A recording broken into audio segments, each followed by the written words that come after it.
Theme of the year, a continuation of our previous conversations, and you see the agenda on the screen.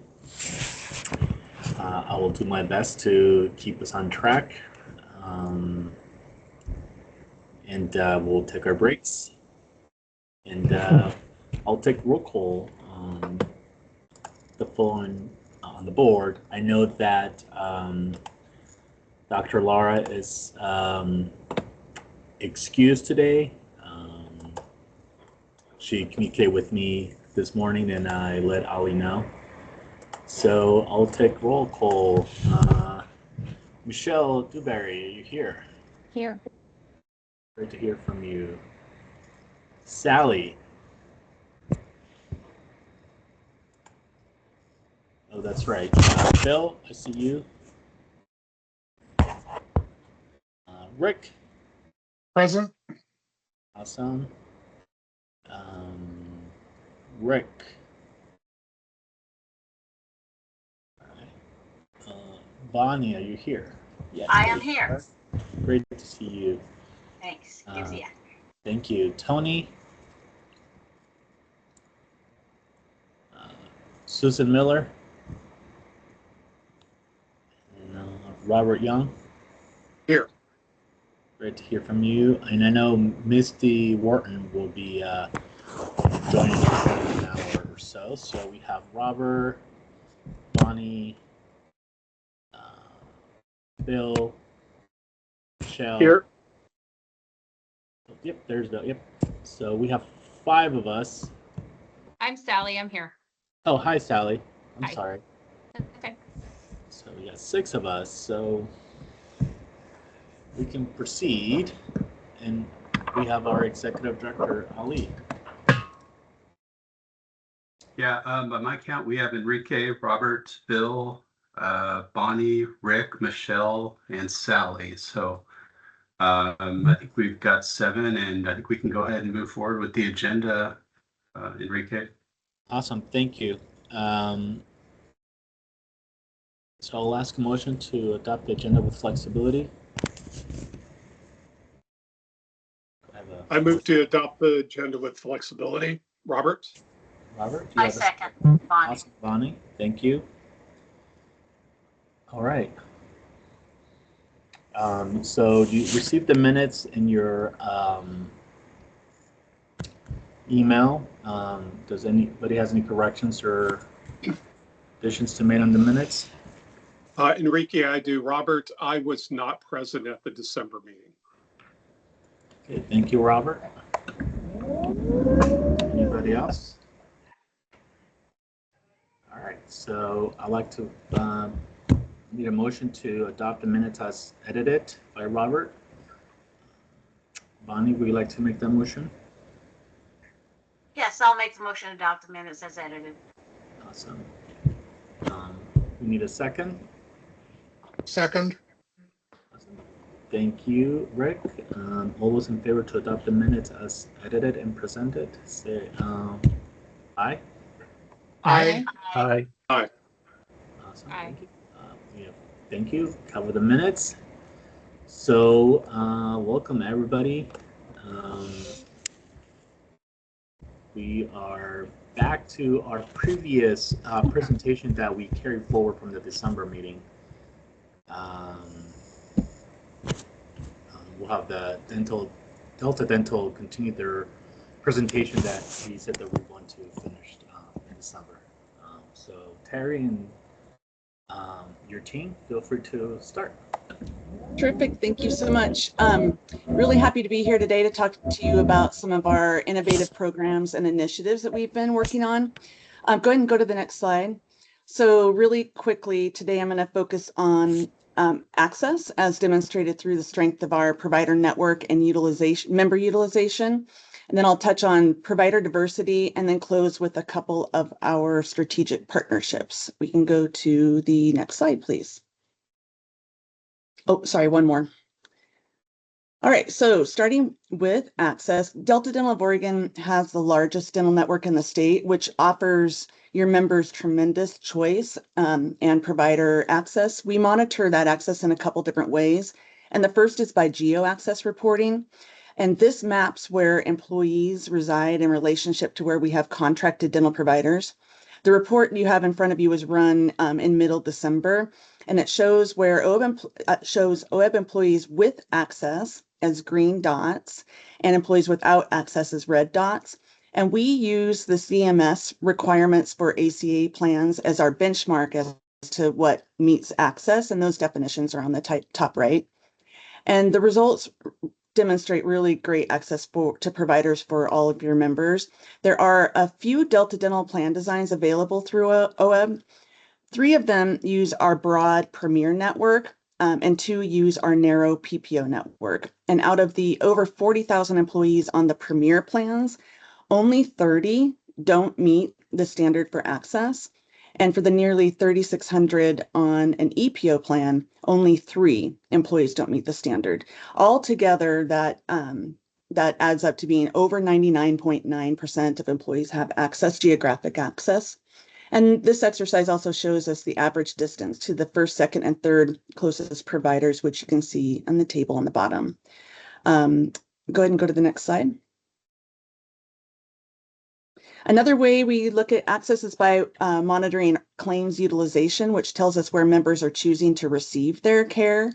And based on claims from 2024, 99% of OEB members' claims on the EPO plan and 98% on the Premier plans come from in-network providers. And to provide a benchmark for that, according to Fluent, which is a dental analytics company, and they maintain a multi-payer database with dental claims from over 70 regional and national payers. In 2024, the national average percentage of claims that processed as in-network was 79%, and the OEB performance obviously is far exceeding that. Go ahead and go to the next slide. And if I don't see a question, please just interrupt me as we go. It's hard to see the boxes as I'm going through this. Next, we're going to look at utilization by acuity. In that nearly all dental disease is preventable, preventive care is the cornerstone of our plan designs, and our innovative Preventive First plan supports members receiving those preventive services without it impacting their plan maximum. So you don't have to choose between putting off a dental cleaning when in a year that you might need a couple crowns or a root canal, and you may have used most or all of your annual max. And this slide shows the acuity of the services OEB members are receiving and demonstrates that the Preventive First program is working. The green box is the percentage of members who only received preventive services at their dental visits. They didn't have any need for anything else. 42% of members fall into that category. The yellow or moderate box represents members who have had some basic dental treatments like fillings or scaling and root planing. In the light yellow box below, we break out the number of members who fall in that category who also receive preventive services and those who didn't, which was less than 1,900 members. And then the red box shows the percentage who had invasive treatments. This would be like your oral surgery, crowns, or dentures. And 13% of members fall here. And of them, again, the vast majority did also receive their preventive services. Finally, on the right, the gray box shows the percentage who did not have a dental visit in 2024, which was 30%. Go ahead and move to the next slide. And I realized as I was preparing that I have way too much content, so I'm going to move really quickly through a couple of the slides, this being one of them. This is a bar graph that breaks out utilization by age. I'm not going to spend time on that, but it shows only one plan year. And we know that life can sometimes get in the way, appointments get postponed. So we also do a 2-year look back to measure true member engagement. And fewer than 15% of continuously enrolled members did not visit a dentist in the last 2 years, which is a phenomenal number. We can go to the next slide. We have multiple strategies to help maintain these utilization rates, and it begins with our benefit designs. So not only does our standard benefit support preventive utilization through Preventive First, but we have several enhanced programs. Last year, we launched an expanded benefits program for persons with intellectual and developmental disabilities. This is part of our overall strategy to support equity and improve access to dental care and the overall health of this population, which struggles to find care. Compared with the general population, people with disabilities have higher rates and severity of periodontal disease and higher rates of untreated cavities. The majority of people with IDD can be treated easily in a general dentist office, but can require some degree of accommodation. In addition to other benefits, this program covers dental case management, and it compensates providers for the additional time and resources often needed, which removes a barrier for members to get access to appointments. We have 2 oral wellness programs that support members with getting them the right care at the right time. Our oral health through oral wellness program gives members at high and moderate risk of dental disease coverage for additional preventive services. And our oral health total health program allows additional cleanings for members who are pregnant or who have diabetes. And finally, I'm proud to share that we have partnered with teledentistry.com to provide 24/7 access to a dentist effective just a couple days ago, January 1. Members can have virtual appointments, and if follow-up is needed, they will be connected to an in-network dentist for definitive treatment. Go ahead and go to the next slide. And the next one. We appreciate the board's desire to understand the demographic makeup of our network providers, and we have had an ongoing project to collect this data for our contracted dentists, but it has been an admittedly very challenging process. Dentists really have been unwilling to robustly share that information with us. The slide has the results that we've received so far, which again is limited. But since we are contracted with over 90% of all dental providers in the state of Oregon, I thought it would be helpful to share data from the American Dental Association's Health Policy Institute, which shows the entire dentist population in Oregon, which is on the next slide. So this is comparing the percentage of dentists by race and ethnicity to that of the population in Oregon. And ideally, I think we would all agree we would want to see the dentist demographic makeup mirror that of the population that we serve. The first gray bars on the left show that 75.7% of dentists are white, and that's the lower, the lower graph, and 72.8% of the population of Oregon, the bar above. So a fairly close approximation. What stands out to me is that Asian dentists appear to be somewhat overrepresented as a percentage of the population, and Hispanic dentists are underrepresented as compared to the citizen makeup of Oregon. You can go to the next slide.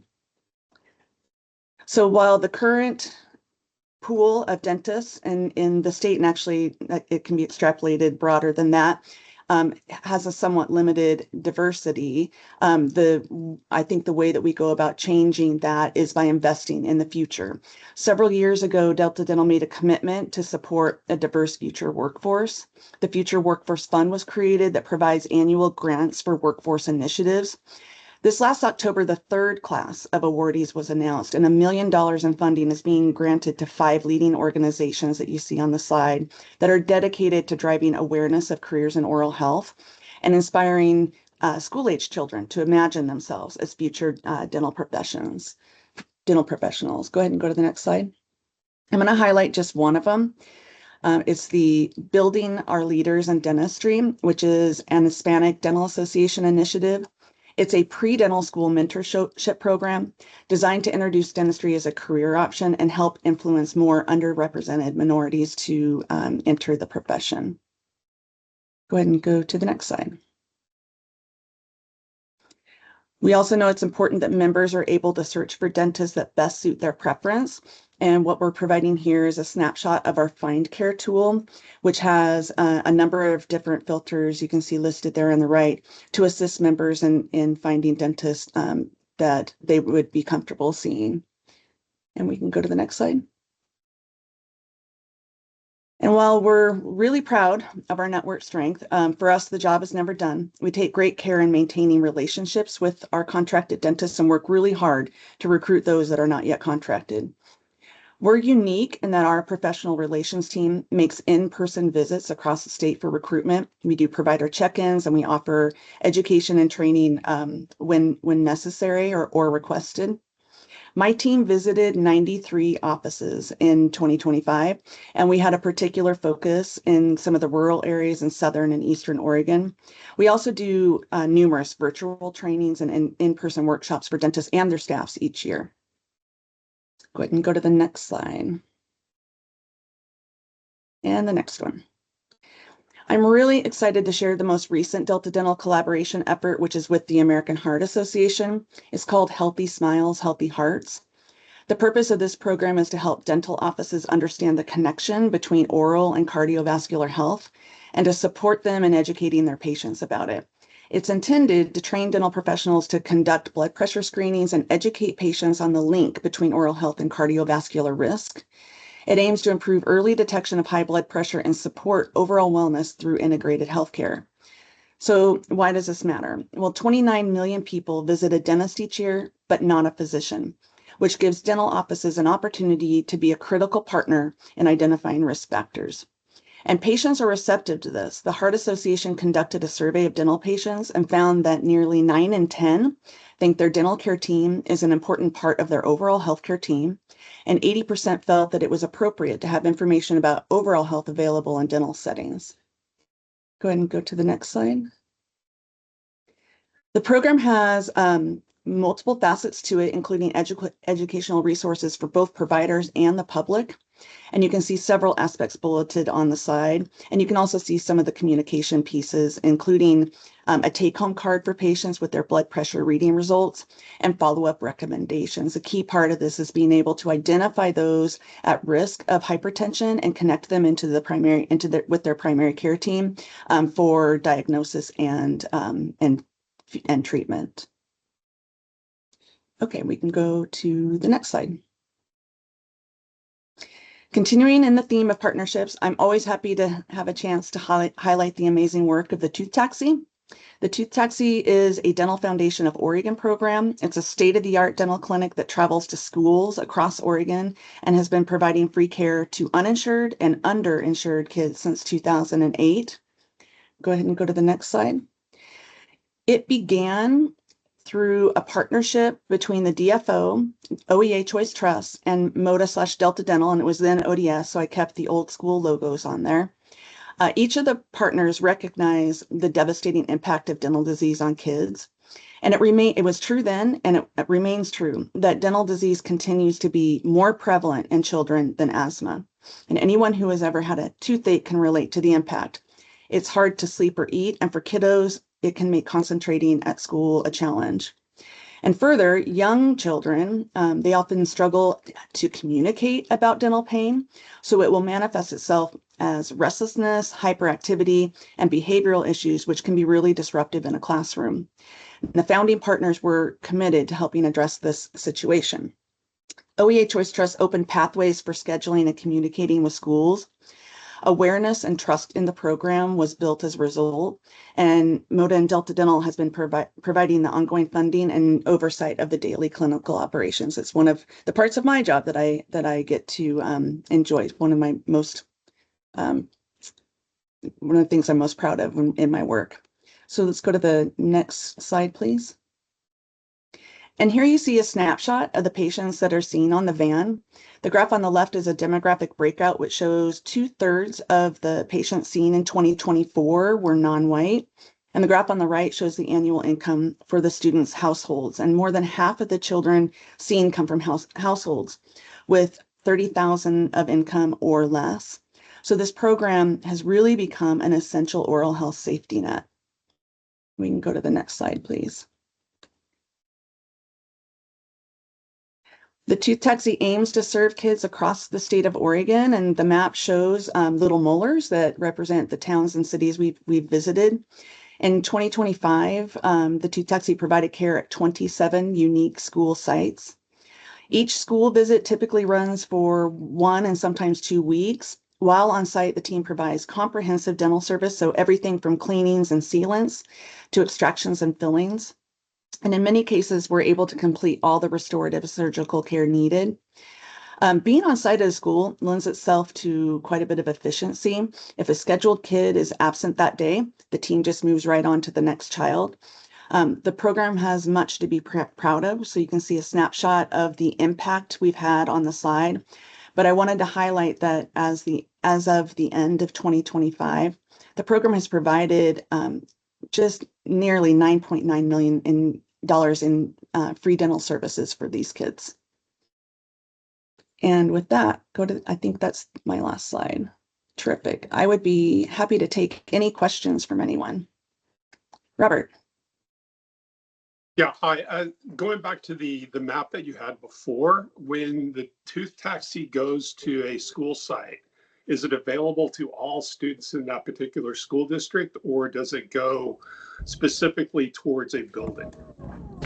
A little bit of both. So we work really closely with, most often it's like a school nurse on site, and they do a lot of prep work for us. So they send out packets really promoting it at typically that particular school site. But there have been a lot of examples where, depending on the area, where sometimes they'll be in a district, a couple schools that are geographically fairly close together, even though they're serving, a different population. And we will help create ways that kids from either school can come. We've also had even just emergencies where somebody's driven by, seen it, looked into it, and even though they weren't part of the school district, asked if we could see a kid because they had a need that day. And we try to accommodate that as much as possible. Thanks. Bonnie. I attended one that the Hermiston School District had last year, and it was really phenomenal how well it worked. And the way I understood it, they had targeted kids, of course, that they low income that were needing eyeglasses. So I went the day that they were getting their exams, and I also went the day that they got their glasses, and oh my gosh, it was so awesome to watch the kids. They were so excited. That's really awesome. Neat program, really. Thank you. Thank you for sharing that. Any other questions? All right. Thank you, Delta Dental. Thank you. We'll go to the next part of our agenda, which is renewal primer and open enrollment results. I know some of you had questions about this in the last meeting, so it's just another follow-up. Go ahead, Kirsten and John. Thanks, Enrique.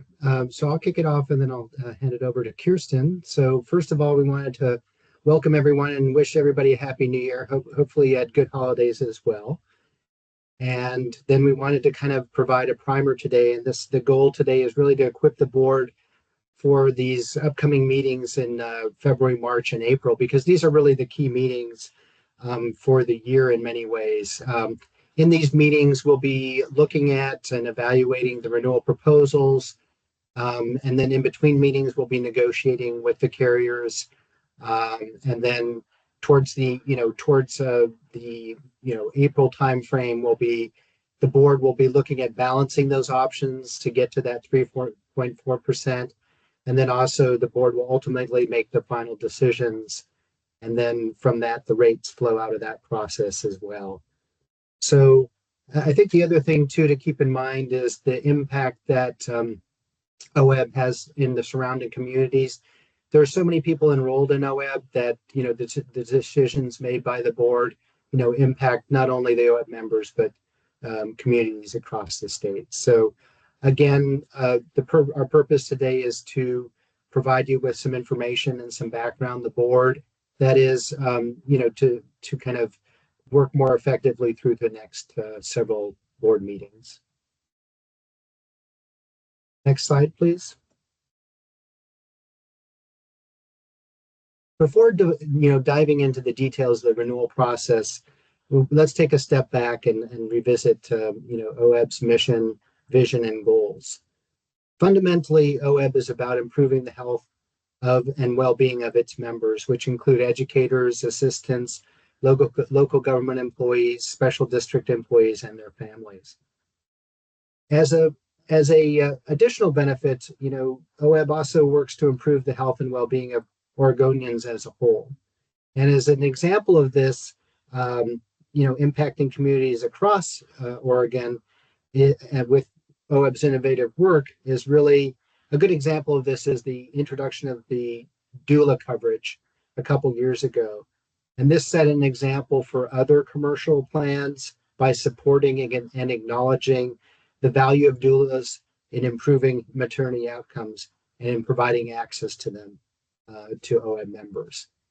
So this it helps to explain some of the dynamic of what OEB does impacts the broader health of Oregonians and helps to influence also changes in the commercial market. Next slide, please.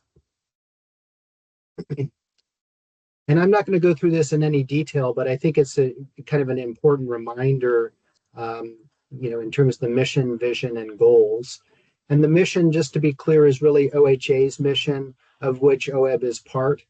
And again, you'll see that there's alignment in these mission and vision and goals around improving the health of Oregonians.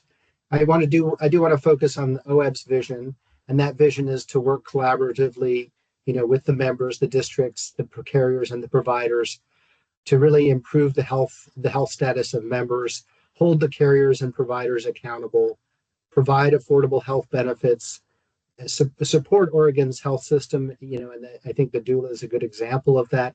And then also to embrace the coordinated care model. And again, this is the primary care model that many OEB members have access to. And, this is really the next generation. So it's, CCM includes things like best practices in terms of coordinating care, performance is measured, paying for outcomes are other examples around the coordinated care model and what that means. And then the goals, you'll see these repeated several times today as a reminder, and these are the goals that came out of the retreat. And I won't go through them in a lot of detail here because you'll be seeing them a couple times more. But and then we'll be connecting them to other activities as well. So here are the goals. Again, very much aligned across the board here. The mission, vision, and the goals around providing affordable care, reducing out-of-pocket expenses, and one of them is exploring an RFP, and we'll be spending some time today taking a deeper dive into that one. At the request of the board. Excuse me. If there are no questions, we'll move on to the next slide. And this is really just to kind of give you an orientation of what I would call the arc of the renewal. And in October, that was, really the renewal orientation.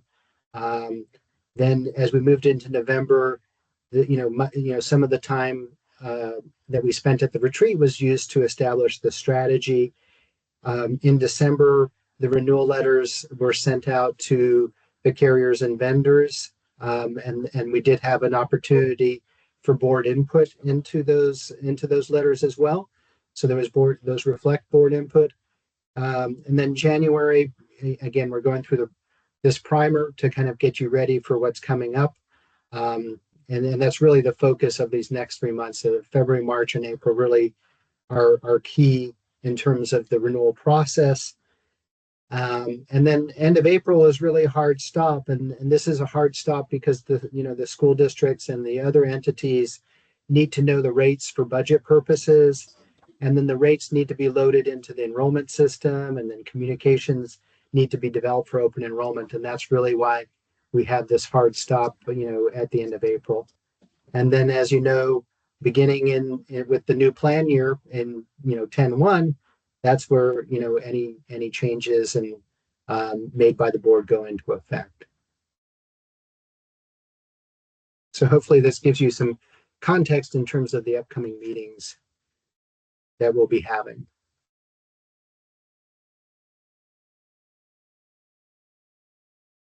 Moving on to the next slide. Oh, any questions? No.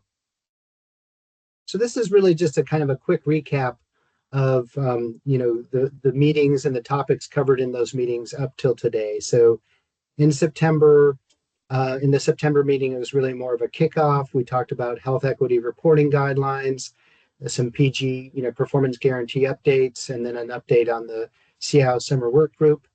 So that was really September. Then October, we welcomed Rick as a new member, and we looked at population-wide cost and utilization review. That was really the focus there. And of course, we had a discussion of the health equity strategy kickoff, and then some, those things that are kind of recurring topics in the board meetings, which is, CIO and innovation work group updates. November was the retreat. I think that's, it was in person. It was really great to see everybody in person. It, provided an opportunity to build some community, look at the past successes, over the past year. And then I think and we also established the priorities for the renewals. And I think one of the key things that happened at the November retreat was the endorsement of the board of the health equity strategy. And then the theme of December was really around innovation. And, that's, again, we listed here the innovation discussions that were held in December. There were also a fair amount of retreat follow-ups that we covered there. And then we also talked about the renewal letters. So this gives you some background of looking backwards, and then looking forwards. On the next slide, we have today's board meeting, and you can kind of see some of the topics we'll be covering today. So we have what we're covering now, which is the renewal primer. Kirsten will be touching on some open enrollment results. Then we'll have a discussion of the RFP, and then I think, which is really to provide the board with some background, and then understanding whether there's interest in pursuing that any further. And then we have the GLP-1 update and the Canopy annual report. And then the committee updates, which are, something that we typically see most months.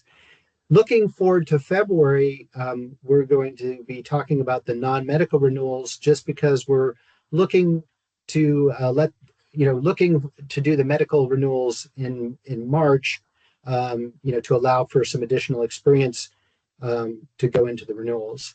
And then March through April, it's really that process that we touched upon already, which is evaluating of the proposals, negotiating on the proposals, and then the board balancing, the different, different aspects of the plans to get to, where we need to get to in terms of the 3.4%. So I think that that's really what we have ahead of us, looking forward here. At this point, I'm going to turn it over to Kirsten to cover a couple more of the slides. Go to the next slide. In the rest of the presentation in the renewal primer, we wanted to level set with you what we can all expect over the next couple of months, February, March, and April, as we all work together to finalize the renewal for 10/1/2027. So in the months ahead, we'll be talking about the renewal in every board meeting that we have with you. In February, we'll be bringing the round 1 non-medical renewals for you to review. And when we talk about the renewal and what we'll be reviewing together, we mean both the financial part of the renewal. So that's the premium increase. That's the part that we talk about so much as we work together to achieve 3.4%. But then we also look at all of the other kinds of changes that the carrier or Mercer or you have asked for, benefit changes, program changes.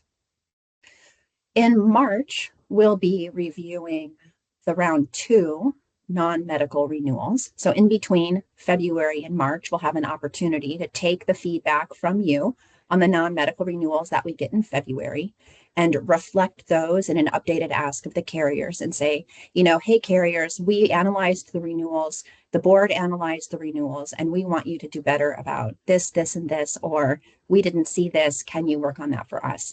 And they'll come back in March with a second round of renewal response, and we'll bring that to you.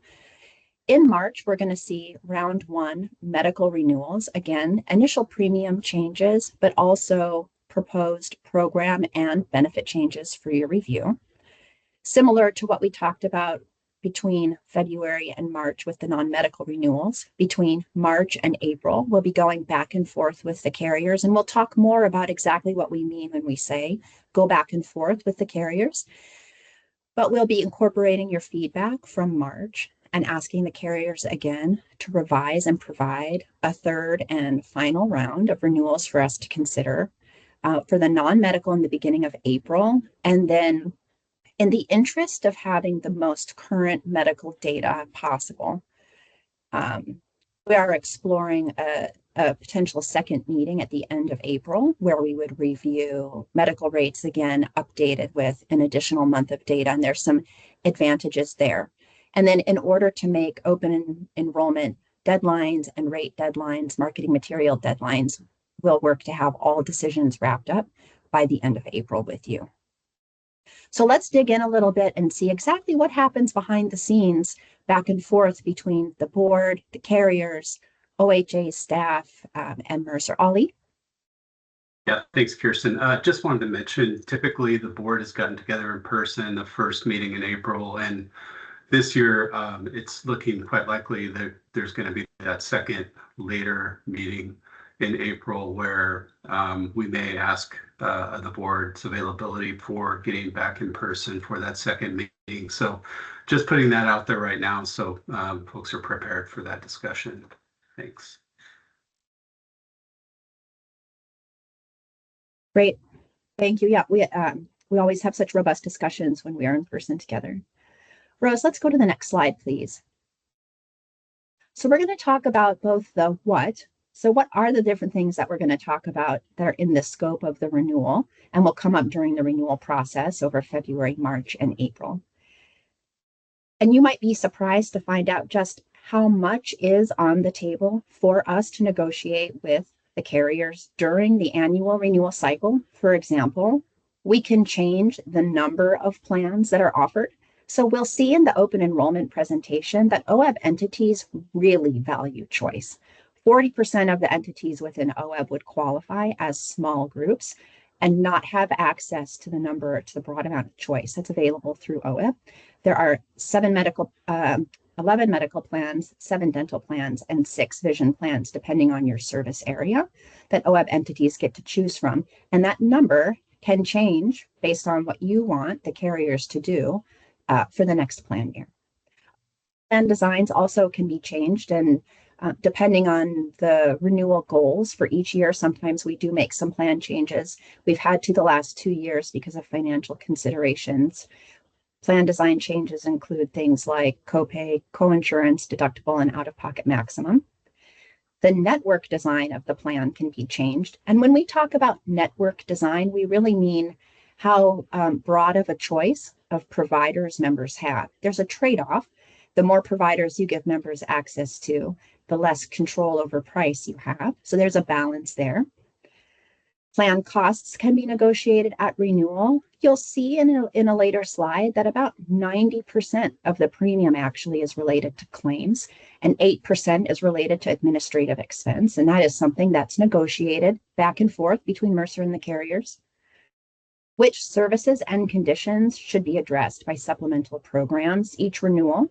So we have added over the course of our time working with you, we've added VERTA for type 2 diabetes management. We've added GABI, for example, for breast cancer, early detection. So that's what we mean when we say finding and identifying conditions where we want to supplement the main carrier offering.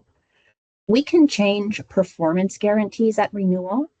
And Margaret Smithies on OHA staff and her team and Mercer and the IWG, there are many efforts that go on behind the scenes, the contracting team at OHA, of course, as well, to really elevate and be innovative with the performance guarantees each year. And over time, those have really developed from being operational, like, hey, do you answer enough phone calls in a short enough amount of time, to be focused on outcomes and provider access and health equity, for example. During the annual renewal cycle, we can also talk about covered services and either exclude services we feel like maybe are better covered over the counter or we don't need to provide financial assistance for anymore. And we can also look at covering new services that are currently excluded. What you'll hear about more later this afternoon is that the one thing that cannot be changed during the annual renewal cycle is the carriers that OEB is contracted with. So that would be Willamette Dental, VSP, Canopy, Moda, for example, Kaiser, who offer services to your OEB members. I'll pause and see. This is a really key question because this list, and you have this board deck in your email, and you can reference it throughout the spring. But this really is like a placemat for you and for us collectively as we go through the renewal process to look and say, okay, as we craft the best portfolio for our OEB educators and assistants that we can for 10-1, what are the areas where we can have impact and where board members would you like us to prioritize? So that's all of those things listed under as part of the annual renewal cycle.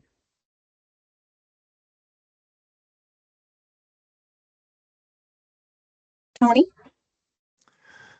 Thanks, Kirsten. Yeah, no, really, I don't have a question. I really just have a comment. I'm grateful for the information today, the work you put into preparing this primer for us. And it could be that I was a newbie last year and just didn't really see all these details, but this really helps me have a clear understanding of sort of the roadmap. And that's just exactly what I needed. So thank you for putting the time in to educate us tonight, or today, I should say.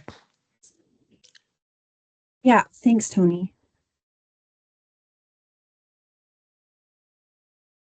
So I know we have until about, oh, Bill, would you like to say something also? Sorry, was just wondering on the number of plans and plan designs, is it available for us to know which plans are overpaying and which plans are underpaying, which plans are creating a deficit spend, and then that the other plans have to carry the shoulder on? And is there a possibility of getting that data? Yes. So yes, yes, and yes. And actually, you bring up a topic that we didn't bring up last year, but we'll want to bring up today. But I want to give you a yes with a caveat. So OEB has 11 medical plans, 4 within Kaiser, 7 within MODA. So let's concentrate on the 7 within MODA. So we range from the richest plan to the leanest plan.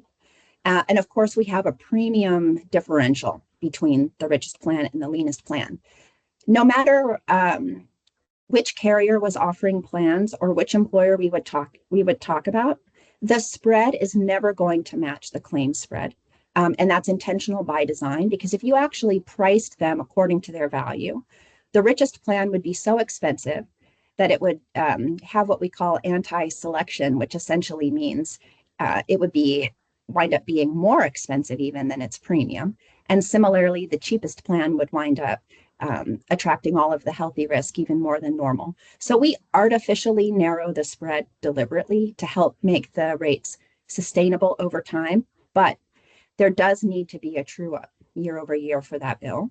So we will talk about the true up and those results. And as part of that, we'll bring the answers to your questions and show you with some actual data from OEB, the premium and the claims by plan.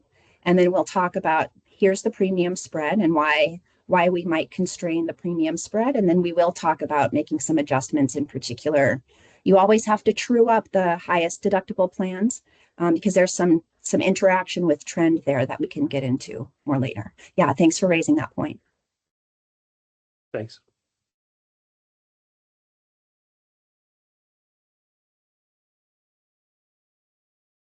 All right, excellent. Rose, let's go forward 2 slides, please, in the interest of time.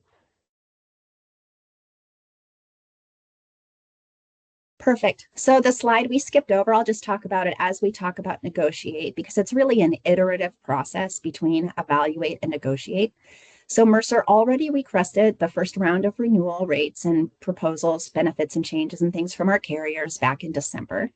And we're going to get those, evaluate those, share those with you, with staff, and talk about, hey, where do we want to do better for OEB members? Where do we have questions? Is there anything we want to ask that we didn't ask? And we'll go back for round 2. And that's where we'll negotiate with the carriers for more or better, essentially. We never ask for less. And then we'll get round 2 back from the carriers. And again, we'll evaluate against all of our standards. We have affordability standards. We have health equity standards, for example, clinical standards. So it really is a very comprehensive review. And that will inform what we go back to the carriers for and ask for further refinements in that negotiation. And then we'll get back from them a final renewal, round 3. Round 3 and final renewal are synonymous. We'll get that back, and that's where we have a conversation with you all about a balanced framework that might ring a bell from prior years. where we have to weigh all of our options and considerations and then make some final decisions around what package to offer for OEB members.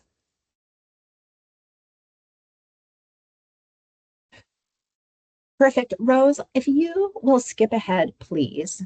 I wrote some slide. It's Mercer's slide in the open enrollment results presentation.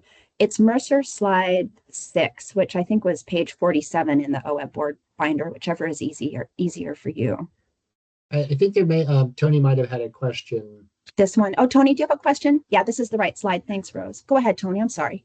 No, yeah, thank you. And if you prefer that we hold questions until a certain point, I'm glad to wait too. You mentioned the standards, and I'd be interested in seeing those standards just to make sure I've got them, in the back of my head as we approach the renewal cycle. And then I wanted to also ask, just in terms of having those proposals through that iterative process to provide feedback.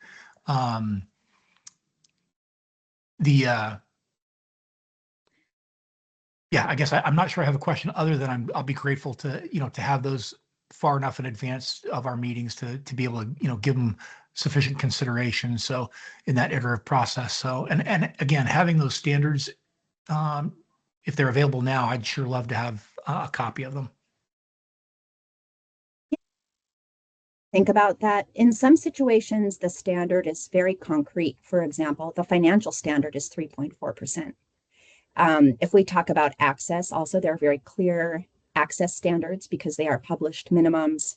When we talk about clinical performance guarantees, there are very clear standards because we follow published HEDIS percentiles. Maybe for some of the other things, it's more of a philosophical standard or a moral standard that we have. So let us give that some more thought and see what we can put together for you, Tony.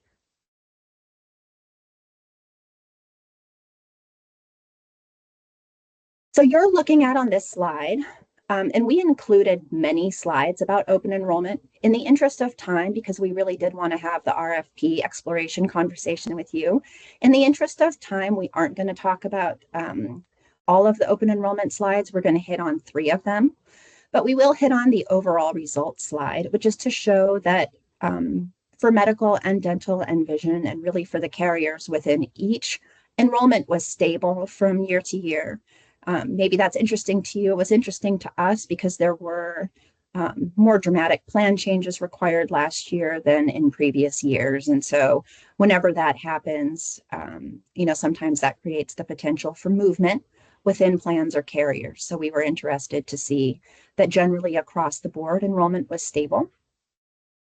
Rose, if you would go forward, please. It's Mercer slide 17, board packet, page 58. Hey, Kirsten, before you do that, can I ask a question? So yes, I'm happy that it's stable. How much are we dependent on growth to make the bottom line work? Yeah, it's a good question, Robert.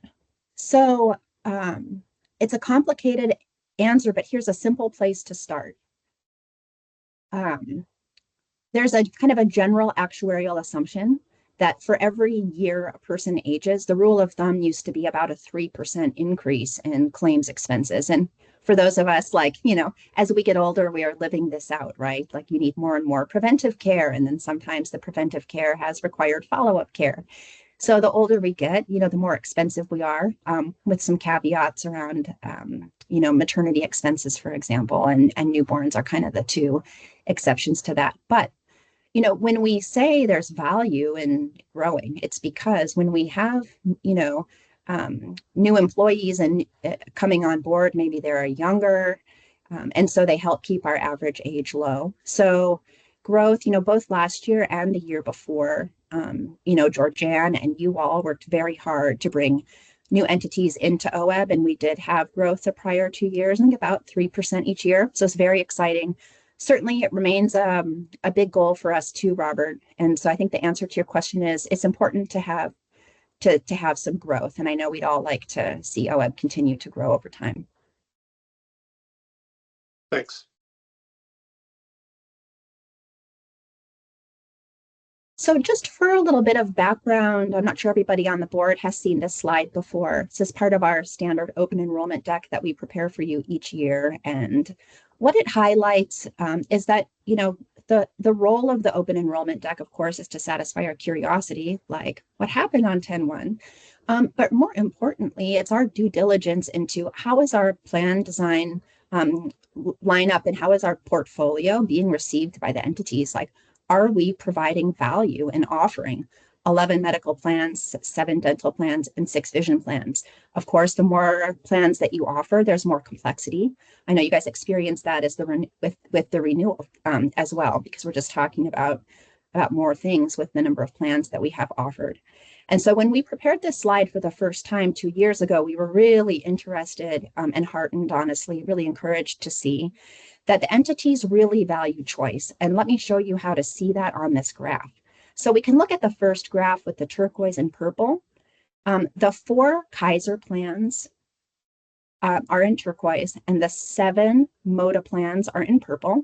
And those percentages show the number of entities who have enrollment in that number of plans. So in other words, 40% of OEB's 262 entities have enrollment in all 7 MODA medical plans.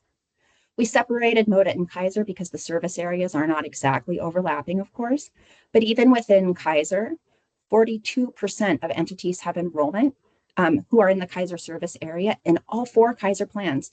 And it's even more compelling if you add, say, Kaiser plans 3 and 4 together is over 70%. So we take this to mean that OEB entities really value the choice.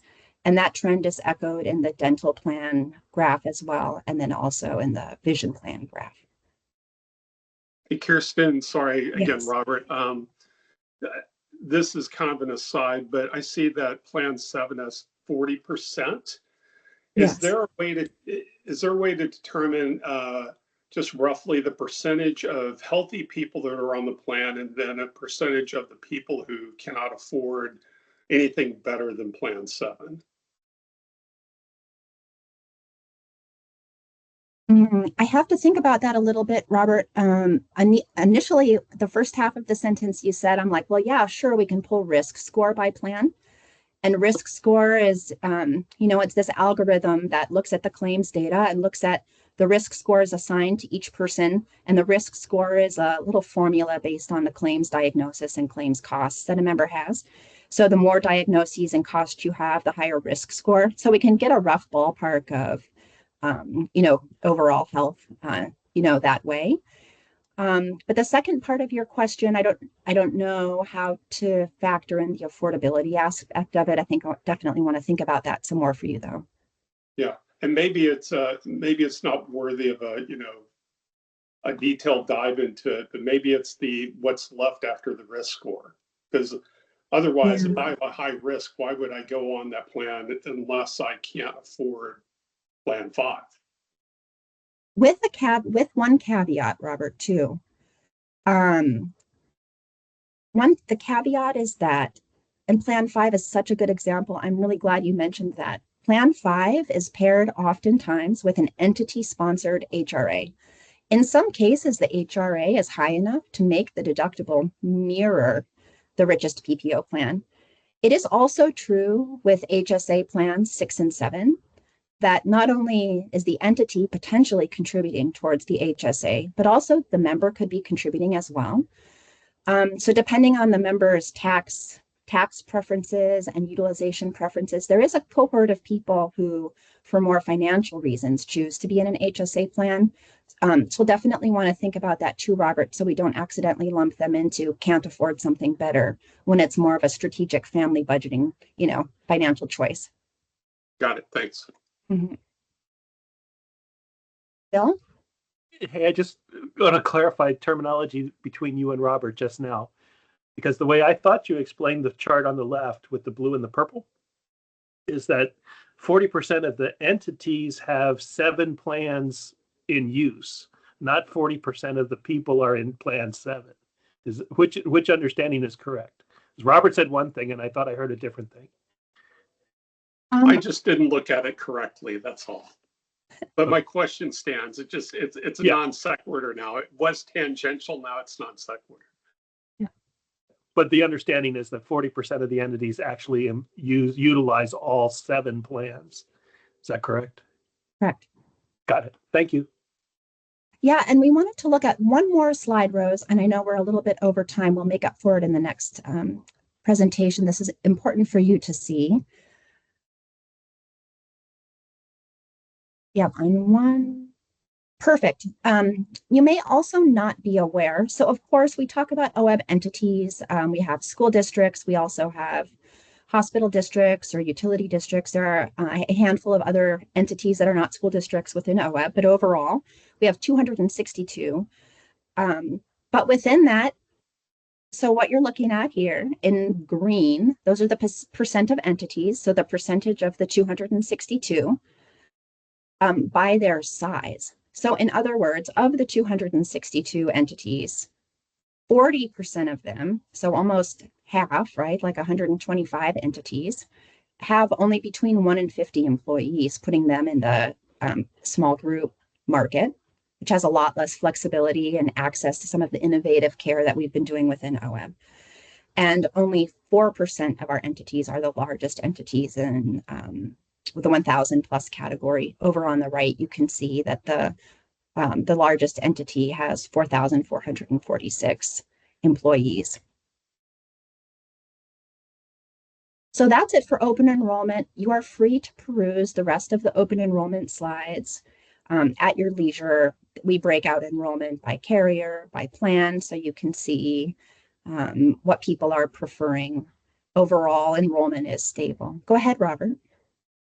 Yeah, this will be my last question for the next minute or so. No worries. Going back to, I was thinking about the other slide where only 40% of the entities offer Plan 7. Would our financial situation change if every entity offered Plan 7? Oh, Robert, I understand the disconnect. Rose, can you please go back a slide? It is a total coincidence that the MODA plans are called 1, 2, 3, 4, 5, 6, and 7, and that access is labeled that way. We don't mean 40% of the entities offer Plan 7. We mean 40% of the entities offer all 7 of the MODA plans, 1 through 7. Oh, wow. I was way off then. Okay. Oh. I'm back with the rest of the group. That was now, the point. That was the point of what I was asking. That's why I still didn't get it. I'm slow. All right. No worries. We're just coming out of the holidays, so we get it. Perfect. With that, I'm going to hand it back to John, and John is going to kick us off with our RFP discussion.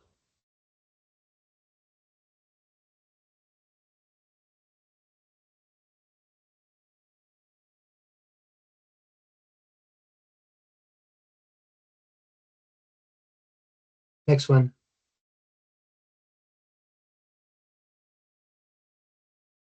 So in honor of the upcoming Olympics, we've developed this slide showing the board goals. And what I want to talk about a little bit is about how RFPs can help the board achieve its goals. I think most clear is Explore RFP is goal number 4, and that, pursuing an RFP clearly meets that one or helps to meet that one. Also, oftentimes people go out, to the market and take things out to the market to get more favorable financial terms. And to the extent that this is possible, the high quality, affordable care and the reduced out-of-pocket expenses goals, that those two can be helped to be met. And, in terms of going out to RFP, if you come up with some other different offerings or different networks or things like that, or different carriers, that might help with goal number 2, which is to grow OEB. And we talked about this, based on Robert's earlier question, which is, part of the reason you want to grow is that you want to, maintain a healthy risk pool overall. So this helps to understand, how RFPs can help you, to achieve some of the goals that the board has. I think it's also important to keep in mind the slide that Kirsten went through, just indicating all the things that you can do without having an RFP. So the key thing is really, exploring another carrier is one of the key things that this brings. But it also helps you to kind of bring additional competition in, and that can help improve the financial position both for OEB and its members.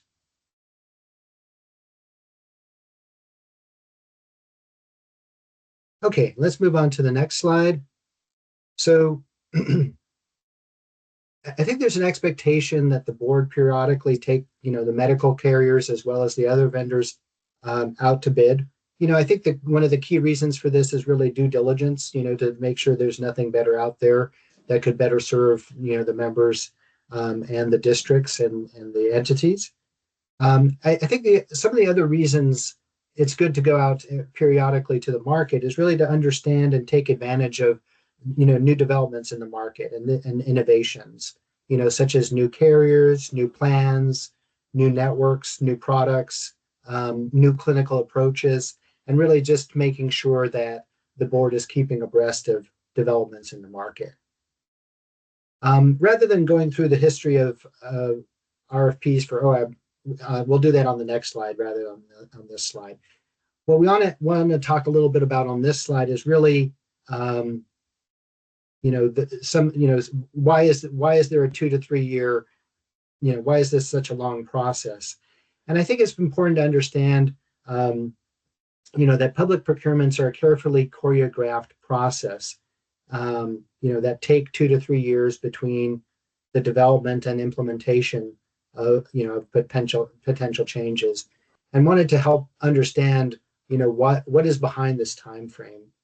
And a lot of this is about allowing time, one for the board, to shape the RFP, another for staff and Mercer to develop, extensive questionnaires, to understand whether, the bidders are helping, helping to achieve the board to achieve its goals through the RFP. Another is really allowing time for scoring. So in the public, as you probably are aware, in a public RFP process, the responses are scored, and then based on the scoring, some proposers will be down selected, and they will be presenting, oral presentations, and then those get scored too. And then typically you also have a BAFO, which is the best, last, and final offer that comes in. So all these things take time. I think the other reason that you want to have time is that you want to have time for the bidders to prepare thoughtful responses. So again, that means leaving several months for the potential bidders to prepare their responses. I think the other piece is really leaving enough time for implementation. So if there are fundamental changes, if you're bringing in another carrier, or if you're making some pretty serious plan design changes and plan changes in terms of the plan offerings, you're going to want to leave, probably 6 months, at least, to make those implementations. So that's hopefully helping the board to understand, why these things take time.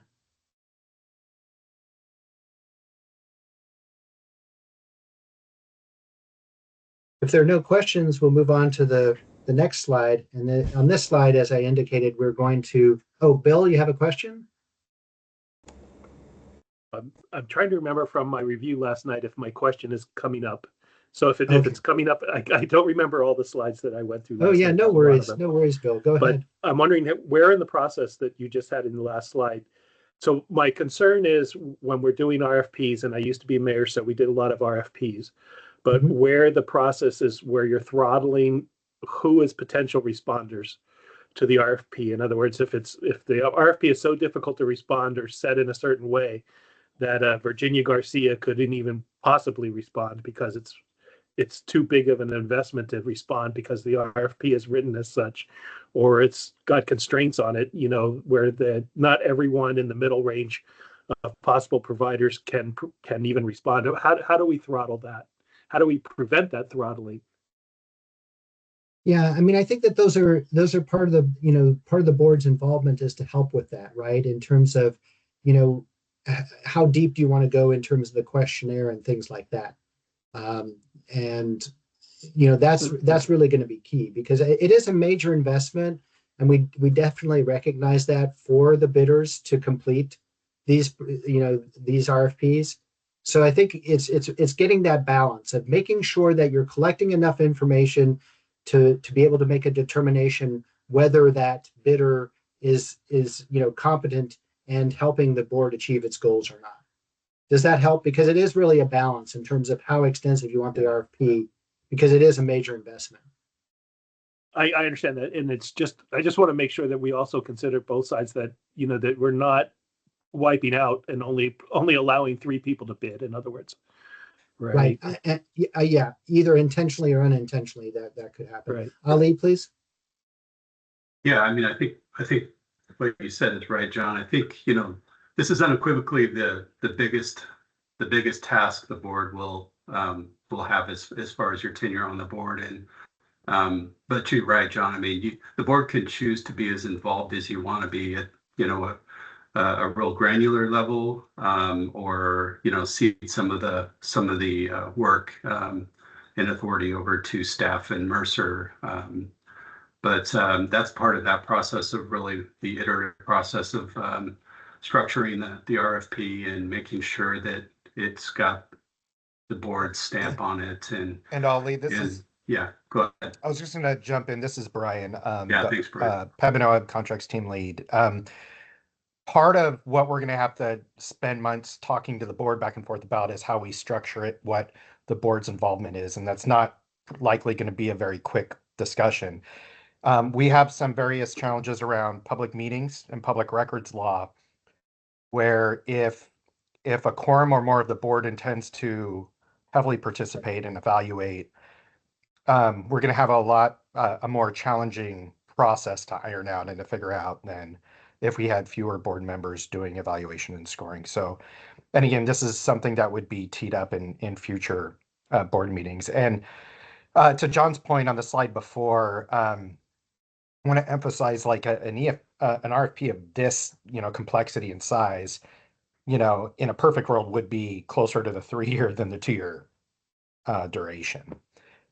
So 3 years is a pretty good rule of thumb for a medical RFP of certain size and complexity, which includes all of these, initial policy discussions that we'll need to have with the board. Thanks, Brian. Yeah, thanks, Brian, for jumping in. Brian is really the expert, especially when it comes to all things Oregon. And yeah, very much appreciate Brian jumping in. And for Bill's comment, I guess you had mentioned, was it Virginia Garcia? Which is Virginia Garcia, is it a clinic, or are they actual a healthcare service contractor or insurer? Bad news on my part. It's just the first name that popped into my head. That was a middle-sized thing, and that's a clinic in the Beaverton area. Gotcha. It's just that name just popped in my head, right?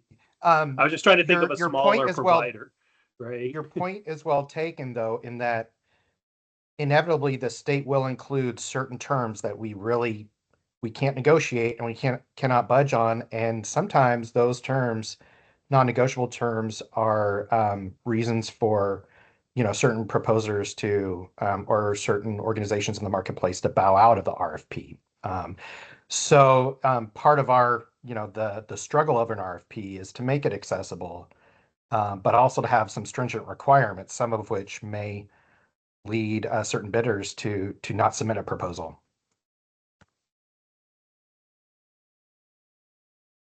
Yeah, and I think that's really part of the whole balance that the board is going to have to work through in terms of the RFP process. Just some quick history here in terms of for the board, and I think it was a good reminder for all of us really as well, which is OEB went into effect October 1, 2008. Initially, there were 3 carriers. There was Providence, Kaiser, Moda, and Providence, and 11 plan options. And then 4 years later, Providence dropped out, given some rating challenges. And then the last RFP, occurred in the 2015 to 2017 timeframe. And, again, I think it's important to note there were no changes in the carriers. So the thing is, it remained Kaiser and Moda at that time. And then I think that's something to recognize that, there are only a certain number of players that can effectively serve OEB. So you can go through the process and end up with the same carriers. And that's not to say it's not worth going through the process, but I think it's just something that's important to recognize. Next slide, please. Again, just want to emphasize that the board makes the key decisions related to the RFP, including the timing and the content, as well as the level of the board's involvement, in RFPs activities such as the development and the evaluation, the scoring process on the back end. So on this slide, you can kind of see, high level, what the board's involvement, and this is really high level. So the thing is, Brian was talking about those policy discussions, and those are another aspect here too. So, and so the thought process here is, to really think about, establish those RFP goals and structure. We'll talk a little bit about structure on the next slide, or the next slides here. And then the board needs to determine, what level of involvement, how much detail do they want to be involved in crafting the RFP and evaluating the RFP. Ultimately, the board will need to approve what goes out, and then also will need to approve how it will get evaluated in terms of, how the John, if I could jump in. Sure. So we still need to determine what level of detail the board will actually have to approve for release. Typically, we don't contemplate the board actually approving the written RFP documents themselves. It's usually us going to the board and asking you to approve general information about how it's structured, scoring, and participation. So I just want to set expectations, because if the board feels like it wants to review actual draft RFP documents and finalize those as a board, that's going to have an impact on how we manage the project and the associated timelines. Yeah. Thanks, Brian. And again, moving along, so, also the involvement in the scoring process on the back end, and then also, evaluating those finalist interviews, and then you get all the way down, and then the board, is involved in the decision around the apparent successful proposer, or proposers, depending on how it's structured at the end of the process. Any other thoughts, Brian, on this? Because again, appreciate you jumping in. Yeah, just to try to paint a very high level picture. I'd mentioned that in a perfect world, ideally an RFP of this size and complexity would be about 36 months. And again, this is broken up really high level, so I don't want to get into too detailed of a breakdown, but in that 36-month, perfect scenario, we would probably spend 12 to 18 months on the first 3 steps with the board, having back and forth discussions in various board meetings before we really turned all our focus or more attention to, finalizing RFP drafts, DOJ review, and then administering the RFP. So typically there are quite a few robust, policy and role discussions to be had before, we're ready to really put pen to paper. Thanks. And again, Brian's expertise is really, everybody's leaning on it, throughout the process. If there are no questions, we'll move on to the next slide. And again, we're not looking for a decision on the next slide. We're just looking to provide an example of what do we mean by RFP structure. So today, the medical and pharmacy benefits are integrated. And what we mean by that is that both the medical and the pharmacy are administered by the same carrier, so Kaiser and Moda, and that's all integrated. The board has an option to consider also looking at carve-out pharmacy, and if you look at carve-out pharmacy, you kind of have this, you have these 1, 2, 3 options, right? If you do carve-out pharmacy, you could do people can be bid integrated. They can be, bidders can also respond, medical only, and then you might have some PBMs that just do carve out. And then, so I think and this brings a lot more complexity, as you might imagine, to the RFP process. And there are important considerations for the board as well, because, OEB has more of an exchange-like structure with the entities, opting in. And because of this structure, insured bids are often preferred over self-funded. And PBMs typically don't want to take on risk, so the thing is they're typically just providing, administrative services only fees and things like that. Another consideration, is around certain entities like Kaiser. It's an integrated system, and Kaiser really typically does not allow carve out PBMs to be used. Just because it kind of devalues some of that integrated system. So John, advantage. Yeah. For some reason, I thought pharmacy only carve outs were self-funded. That it's our understanding. No, they are. That's what I'm saying. That's what I'm saying, Brian, that they are self-funded. And so the thing I is, think we want to be clear, like these aren't actual options for OEB necessarily. Correct. That's why I'm saying that these may or may not be options for OEB. Okay. Thank you, Brian. That's what I'm trying to say. I had not seen a couple of these slides, so some of these I'm just kind of reacting to, so I apologize. Yeah, no worries. I appreciate the feedback. Yeah, that's my exact point, is that this structure may not be an option for OEB. That's why I said it's a consideration, because it may not be an option for them, because pharmacy carve-outs are typically only self-funded, because your PBMs don't want to take on risk. So again, we're not trying to get a decision today. We're just trying to help you understand, this is when we talk about RFP structure, these are some of the things, some of the discussions that might come up. At this point, I'm going to turn it over to Kirsten. Thanks, John.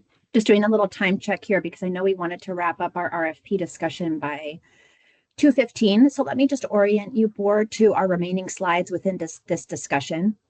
We wanted to talk a little bit about the healthcare ecosystem in terms of costs a little bit, and why that lends itself also to the timing of talking about an RFP now, in addition to what John and Brian have talked about in terms of due diligence and the balance between conducting RFP and then recognizing the resources involved with carrying one out.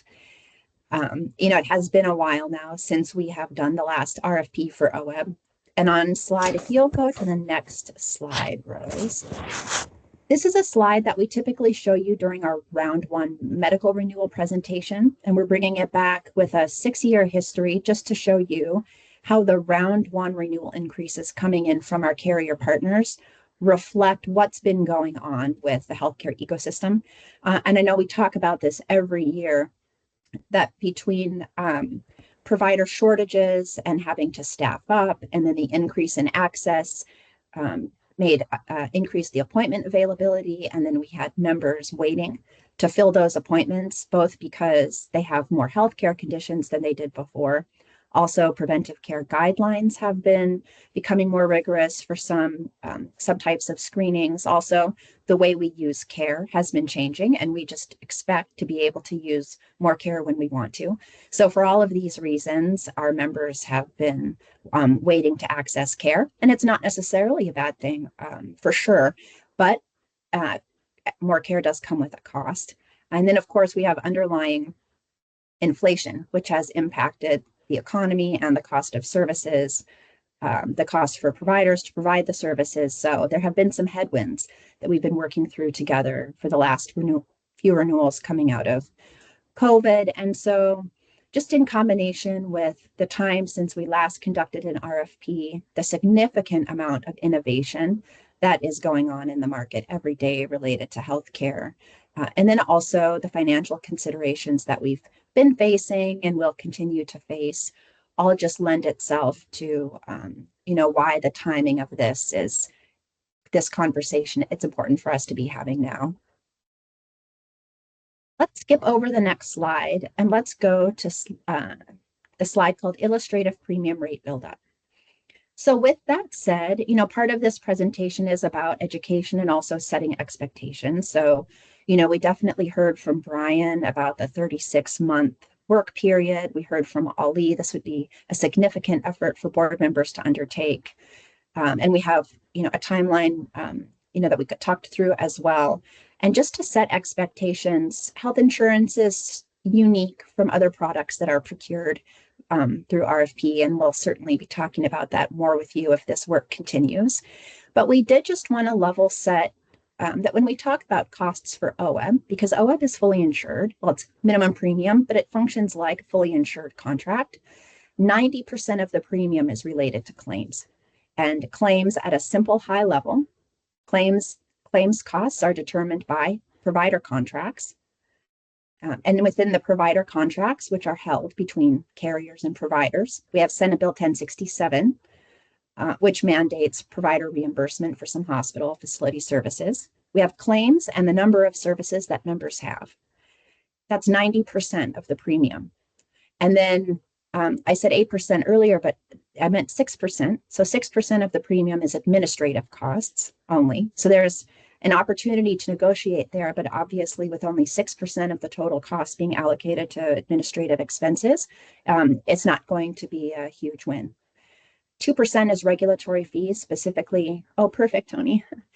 2% is regulatory fees, specifically Oregon State premium tax, which will apply no matter what carrier services OEB. And then for fully insured contracts, we do have a little bit of margin that usually starts around 1%. By the end of the renewal process is often a lot lower. So when we talk about conducting an RFP, as we go forward in the next steps with you, and I think Brian mentioned over the first, 18 months, ideally, we'd be envisioning with you, what are your goals? What would you like to have? We'll keep coming back to these, let's call them anchors. We'll just keep coming back to these anchors about, what is it that we hope to gain? What is it that we stand to gain, and what's possible, given how the claims costs really are allocated. So Rose, let's go to the next slide. And John and Brian both talked about, this is the very early stages of the RFP process. Depending on how long things transpire, the timeline is 24 to 36 months, just given the sheer volume of work that's involved. And that work all starts with more of a scoping process with you to start thinking about what do you want and what are your priorities and what are your goals. John introduced the idea of structure. So some of these very early initial questions, I think what we're looking for from you today is some direction on whether or not it's worthwhile to even keep going to the next step down this path of exploring the value that an RFP could bring to OEB.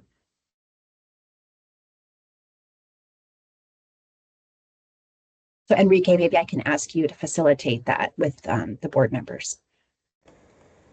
Yeah, I guess, but we don't need a response today to a vote today, correct?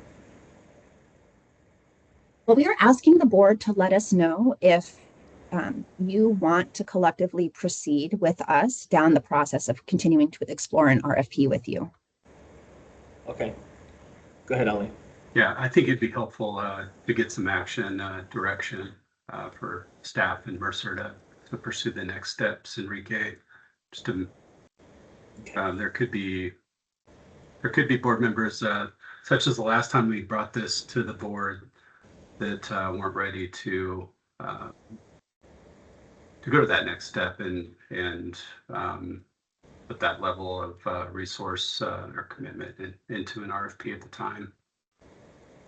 That'd be great. So we are behind at time. We're about 10 minutes behind. So how about we take a break now and we'll reconvene on this section. Sure. So let's all come back at 2:36. Sounds great. Thank you.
Hi, everybody.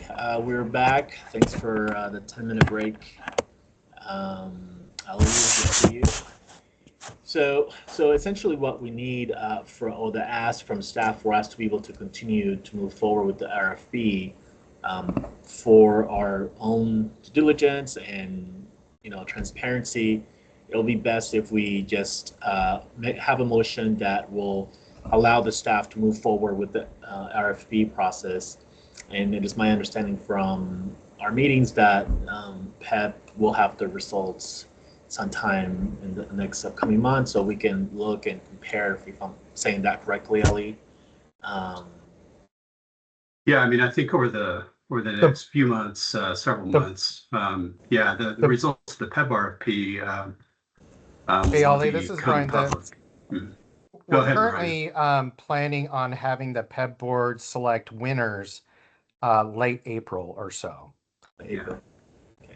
So that, by end of April, we will know what PEP selected, but it doesn't mean what they select we have to select or look after. It's just more of a review for us and have a better understanding of what the market is doing, what can we look into in the deeper dive. So if there's a motion for us to give permission to staff to move forward, I'm happy to take one.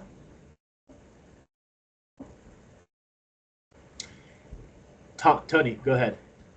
Yeah, I again recognizing the amount of energy, to move this forward and respecting that, respect the information we've received today and the learning for me to understand that timeline isn't something that would result in any kind of potential changes right around the corner. I feel confident in making an emotion, as you've suggested, Enrique, that we ask staff to proceed with preparing for that RFP and bring, what's my motion? Take action to prepare for the RFP. I'm not asking the staff to develop an RFP, but to prepare. Is to move forward with the RFP process. Essentially, that's the basic motion. If I could reframe it, it would, I think, authorizing staff and Mercer to coordinate additional board meeting discussions regarding the structure of the RFP that could eventually lead to a board decision to release. Great. So I'll rephrase that question for us. And the motion is to authorize staff to continue the work for the RFP structure and goals, and with the authorization also to add additional OEBB board meetings if we need to convene. Tony, that's I'll second that. Yep, I'll second that as well, assuming that No, was. you did the motion. Tony did the motion, and I'll have the second from Bonnie. Yeah. All right. So all those in favor to adopt the motion, please say aye or raise your hand. Aye. Aye. So we have Misty, Aye. Bill, Robert, Bonnie. Awesome. Thank you. Yeah. So motion passes. I'm on aye as well. Motion passes. Bonnie, go ahead. Motion passes. Thank you. So now staff have authority to move forward with the RFP process, and we will get any updates, or Ali will email us just in case we need to convene again to review this. And something came up for me that I have to attend, and I'll have Ali take over for a couple minutes. And if Ali needs a governance leader, I will ask Bill or Robert, who are the previous chairs of the board, to step in and assist Ali. I just have to take care of something that I can't control. So thank you very much, and we'll see you also in the next meeting. Thanks, Enrique. Go ahead, Tony. Yeah, thank you, Ali. I just to clarify the intention and the actual language that was in the motion, I heard Brian clarify the motion as this, that the board was authorizing staff to move forward in preparation for an RFP process, and that they would then bring that preparation process back to the board for consideration and possible future action to initiate an RFP. I heard those as Brian's language, and I don't know that that was my intention. So I just want to, I'm not asking as a point of order to go back and reconsider. I'm comfortable with the motion that we made. Absent discussion, to move that forward, I just would want to signal to everybody that I trust staff to bring back a sound process and walk us through. And my expectation for myself would be that if given the opportunity to move to initiate the RFP, I project that I would like to do that, but I understand that that's not the action we just took. Am I understanding correctly?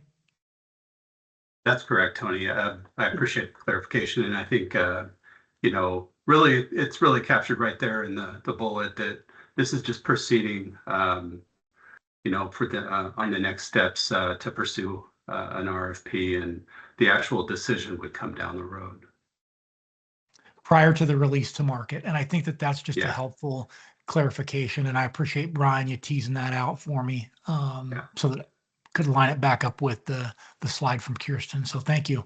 Yeah, thanks, Tony. Go ahead, Bill. Yeah, in my world, we would have used the word due diligence. This is where it gave the permission for staff to begin the due diligence of preparing the process for an RFP. In the M&A world, it'd be collect all the information you need before making the final decision to begin the process. I wanted to point out, though, that up until the point where the RFP is published, which is by the board saying we approve, the process that is being followed, we can always stop, right?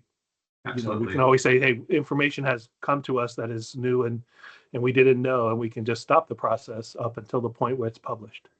Yeah, Bill, that's correct. And in fact, even after it's released, typically the RFP will have language that, says, if something happens, the OEB board can decide to pull the RFP. Yeah. Go ahead, Rick. Question as a brand new board member, when the board has gone out for RFP, say the last time, did they survey our districts and member groups to find out what, if we go for an RFP, what would be the things that they would most be looking for? Is it rate reduction? Is it greater or fewer plan selection? Or do they even feel like it's necessary to go for the RFP to get some feedback from them? Thank you. Yeah, I'm not sure about the survey data. I don't think Brian or I were involved in that RFP. Brian, correct me if I'm wrong, but I think this would be part of the structuring of the RFP that we would want to pursue, getting survey data to the board so you can make informed decisions on structuring the RFP. So yeah, I think, again, as Bill said, due diligence, I think that would be part of the due diligence for sure. So just to, am I hearing that the board would like us to survey school districts as part of this process? I was thinking in terms of school districts, and I was thinking in terms of the big unions. You could. I'll talk a little bit later about the public comment, the OEB advisory committee, and really the benefits that they bring. And I think that's a great vehicle to get some of the information that you're talking about, Rick, for sure. Get some of those Thank inputs. You. Yeah. Go ahead, Bill. The last process was right before I joined the board, but I was on OSBA, and each of the board members went back to their primary groups and discussed it at the board. Yeah. As our being a member of this board, we went back and got that information. So COSA and OSBA, I know from my side, being on those boards, were inquired by the member of this board, which wasn't me at the time. I replaced that person. But yeah, so it was kind of the board member's responsibility to go get who you're representing to go get that information. Yeah, makes perfect sense. Thank you, Bill. That's helpful. Great questions. I know this is a massive undertaking and it's hard to really give detailed answers yet, but you know, this does give us the authority to kind of move forward and start pulling together some of the structure, the questions around that, and some of the inputs that you can consider for the next steps after that. So appreciate it. Any other questions related to RFP?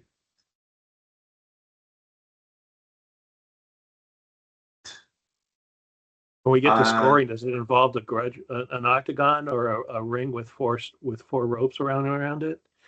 Gloves?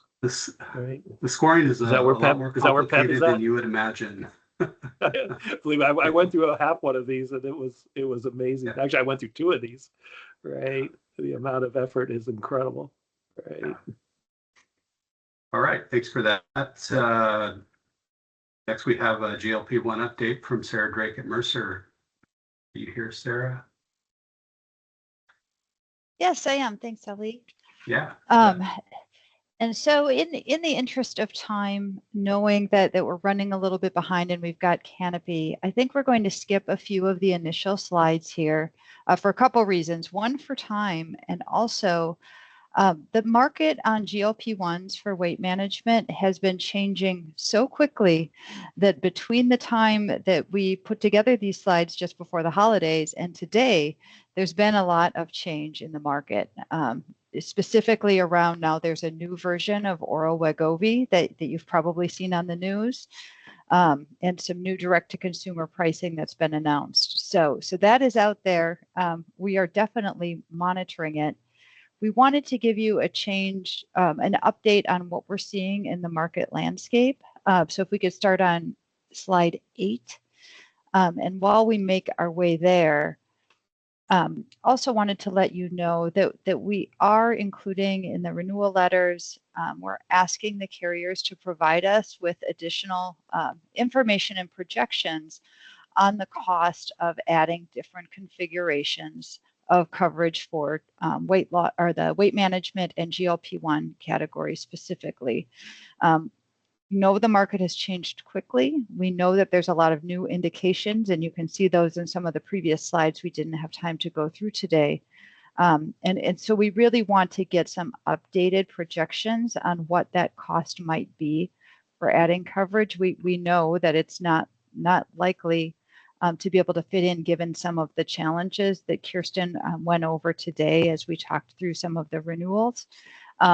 But we know this is important. We know that members are asking about it, and we know that there's a lot of need, and that's why we're continuing to monitor this category.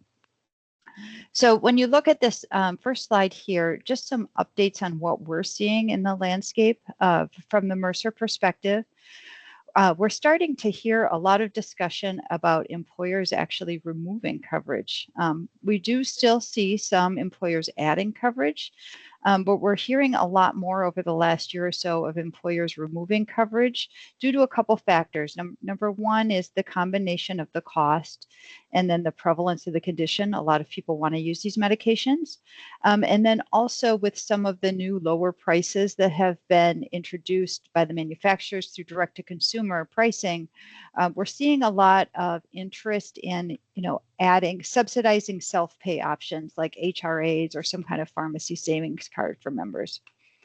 From public employers, we've seen a few states add coverage. It's added exclusively through a lifestyle management vendor, and that was an option that was talked about with the OEBB board a couple of years ago. But we've also seen some states actually having to discontinue coverage after adding it because of cost constraints. So notably, North Carolina, Idaho, Michigan, and Iowa recently discontinued coverage. Also hearing a lot about Medicaid. So state Medicaid programs, they have the option to either cover or not cover the weight management category. As of when we made these slides, 16 states were covering the weight management category, but 4 states that we know of are actually ending coverage for 2026 due to budget constraints, and that includes California, New Hampshire, South Carolina, and Pennsylvania. Medicare does not cover the weight management category because of a statutory restriction going back to the 90s. But there is a pilot program that is in the works that the White House has announced, but there's really no details available on that as of yet. If we go to the next slide, this is a map This comes from the Robert Wood Johnson. It's called the Obesity Coverage Nexus. And it allows you to filter for different payer types. So what this is state government plans. And the pink are the state government plans that, as of the date that I pulled this, which was in December, those are the state government plans that were covering the weight management category, and the darker are the states that are not. So what you can see is largely you are in, you're in good company, especially in the West Coast, considering that Idaho also just recently removed coverage due to the cost constraints. If we go on to the next slide. This is just some Mercer survey data. So this was a survey that Mercer did of large employers. It was done in November of 2025, so pretty recent. And we asked plans that were not currently covering GLP-1 medications, specifically for weight management, what were their future plans? And what we heard back was 70% were not considering adding coverage at this time. 20% were considering adding coverage, and then the remainder were looking at other configurations like direct-to-consumer or HRA type arrangements. We go to the next slide.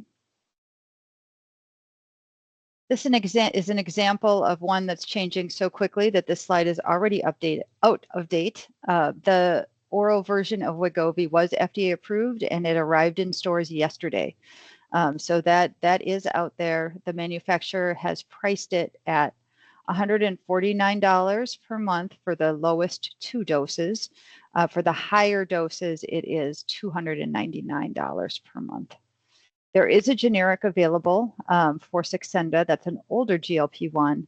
It's currently $300 per month. We're expecting those prices to fall in April when there should be more generics available. That is something that we are asking the carriers about. What would be the cost of something like a generic only benefit, just to get a better idea of what the cost considerations would be. Let's go to the next slide. So this is an overview of some of the different direct-to-consumer options. Again, this is changing so quickly, and so it doesn't include the new oral Wegovy option that was just announced. But you can see that this market is really continuing to grow and evolve. Patients can purchase direct-to-consumer prices using Lilly Direct or NovoCare, so direct from the manufacturer. They can also use a manufacturer coupon card through something like GoodRx. And now there's also arrangements through Costco and also Walmart where members can receive direct-to-consumer prices for these weight management medications. We go to the next slide. There's a lot on here, but the big picture, we just wanted to highlight, we know that there's been a lot of discussion from the White House. We've got the new Trump RX website that has not yet launched. I just checked before this meeting. They said they were going to launch in January, so that's TBD. The Trump RX website is going to serve as basically like a clearinghouse to steer patients to sources where they can purchase specific medications that the White House has made arrangements with for lower prices directly through the manufacturers.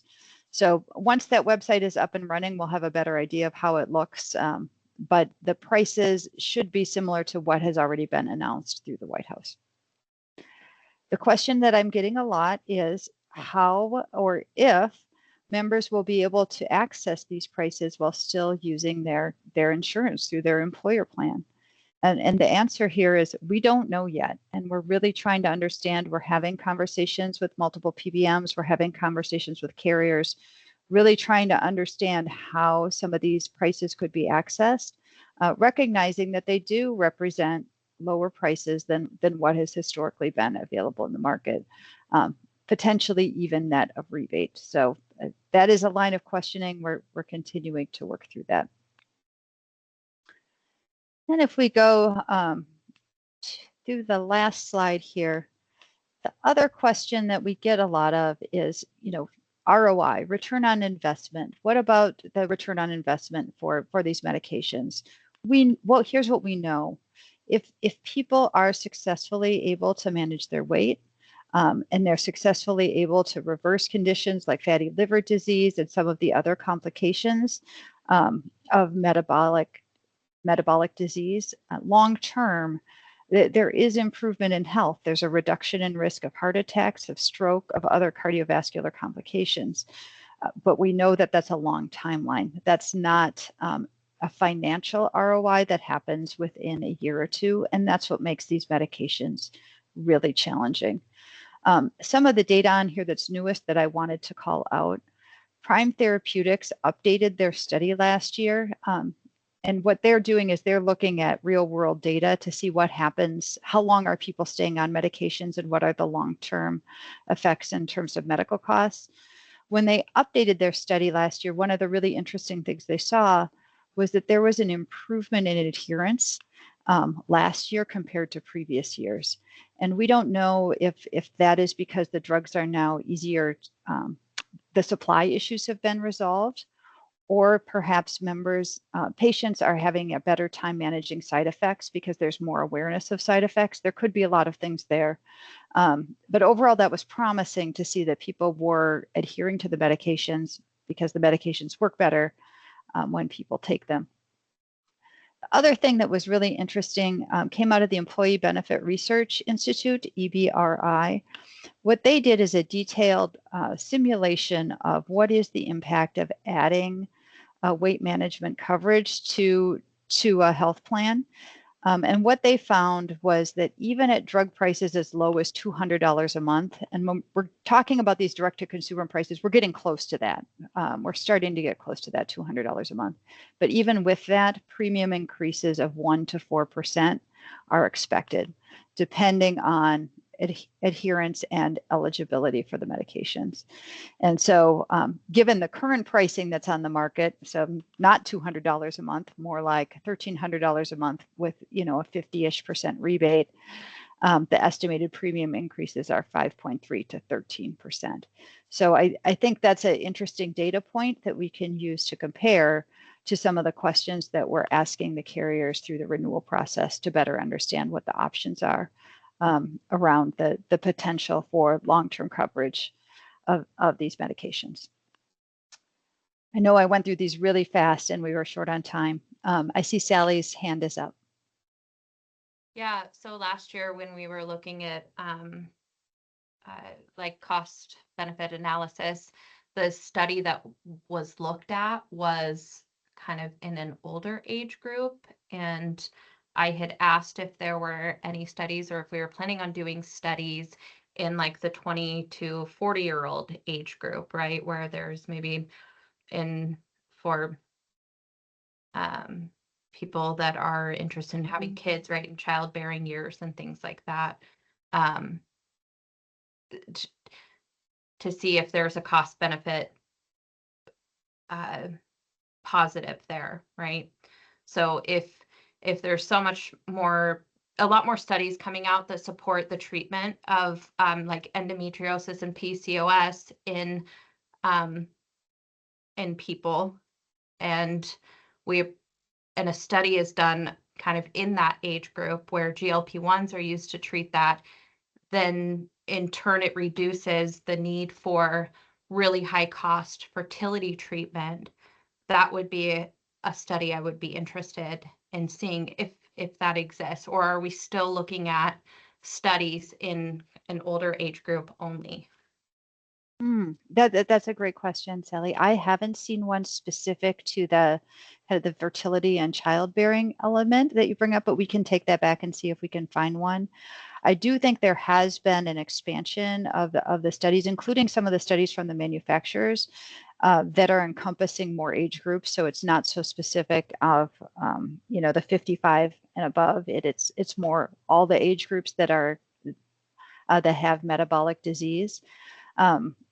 ICER, which is a cost effectiveness organization out of the East Coast, their analysis found that the GLP-1s are cost effective using all of the commonly available cost effectiveness frameworks, but they are simultaneously unaffordable because of the prevalence of disease and the number of people who could use them. So it's a really tricky, it's so tricky because the drugs do work, they are cost effective, and yet because so many people need them, it puts pressure on plans.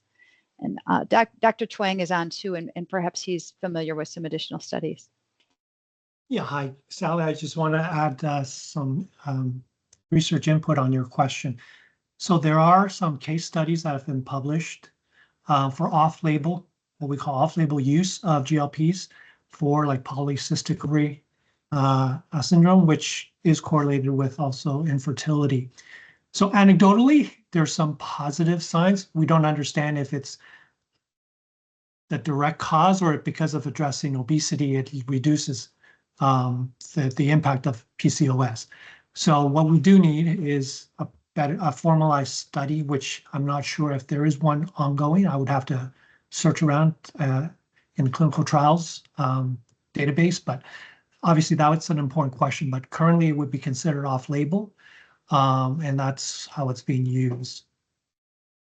Yeah, I mean, I would think that like in off-label, yes, but oftentimes, not always, oftentimes people with PCOS, as a symptom of PCOS, have some weight issues, right? So for places that cover it, they're able to prescribe it for weight management, which is, but in turn it treats the PCOS. And from what I understand, it works for PCOS because PCOS stems from insulin resistance, and GLP-1s treat that insulin resistance, right? Instead of prescribing a birth control, which doesn't treat the underlying cause of insulin resistance. So I definitely would like to see that, the ability to expand coverage, to improve the lives of people that struggle with those kinds of things.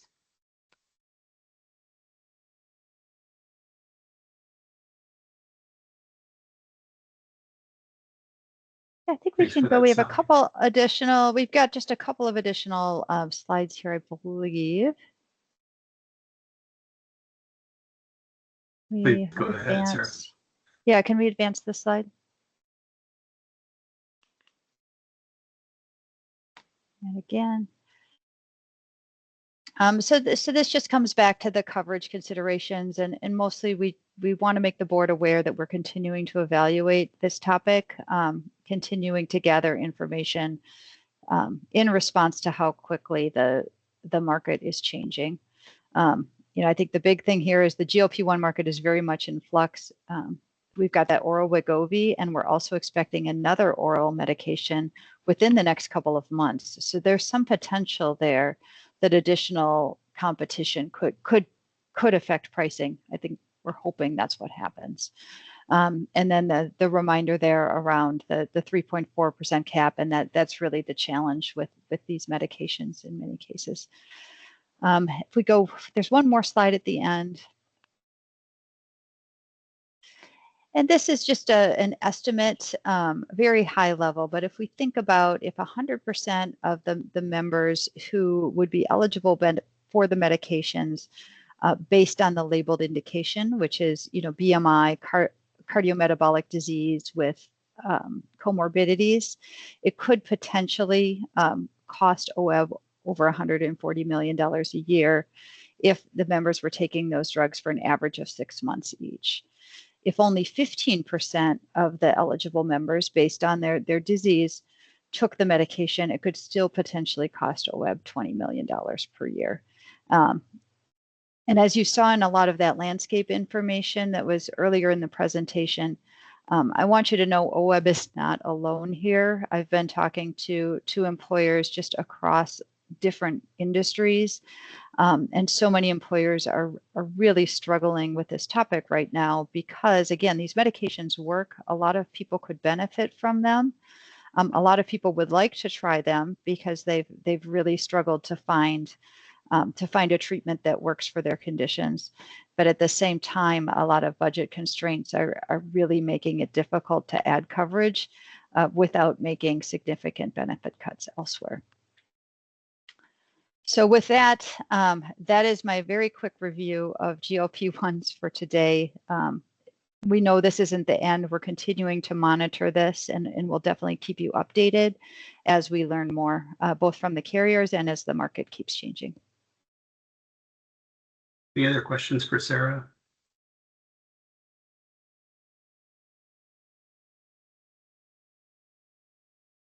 All right, seeing none, Rose, we can move to the next slide. We have our annual Employee Assistance Program update from Canopy, who is here today. We have Humberto Chacon.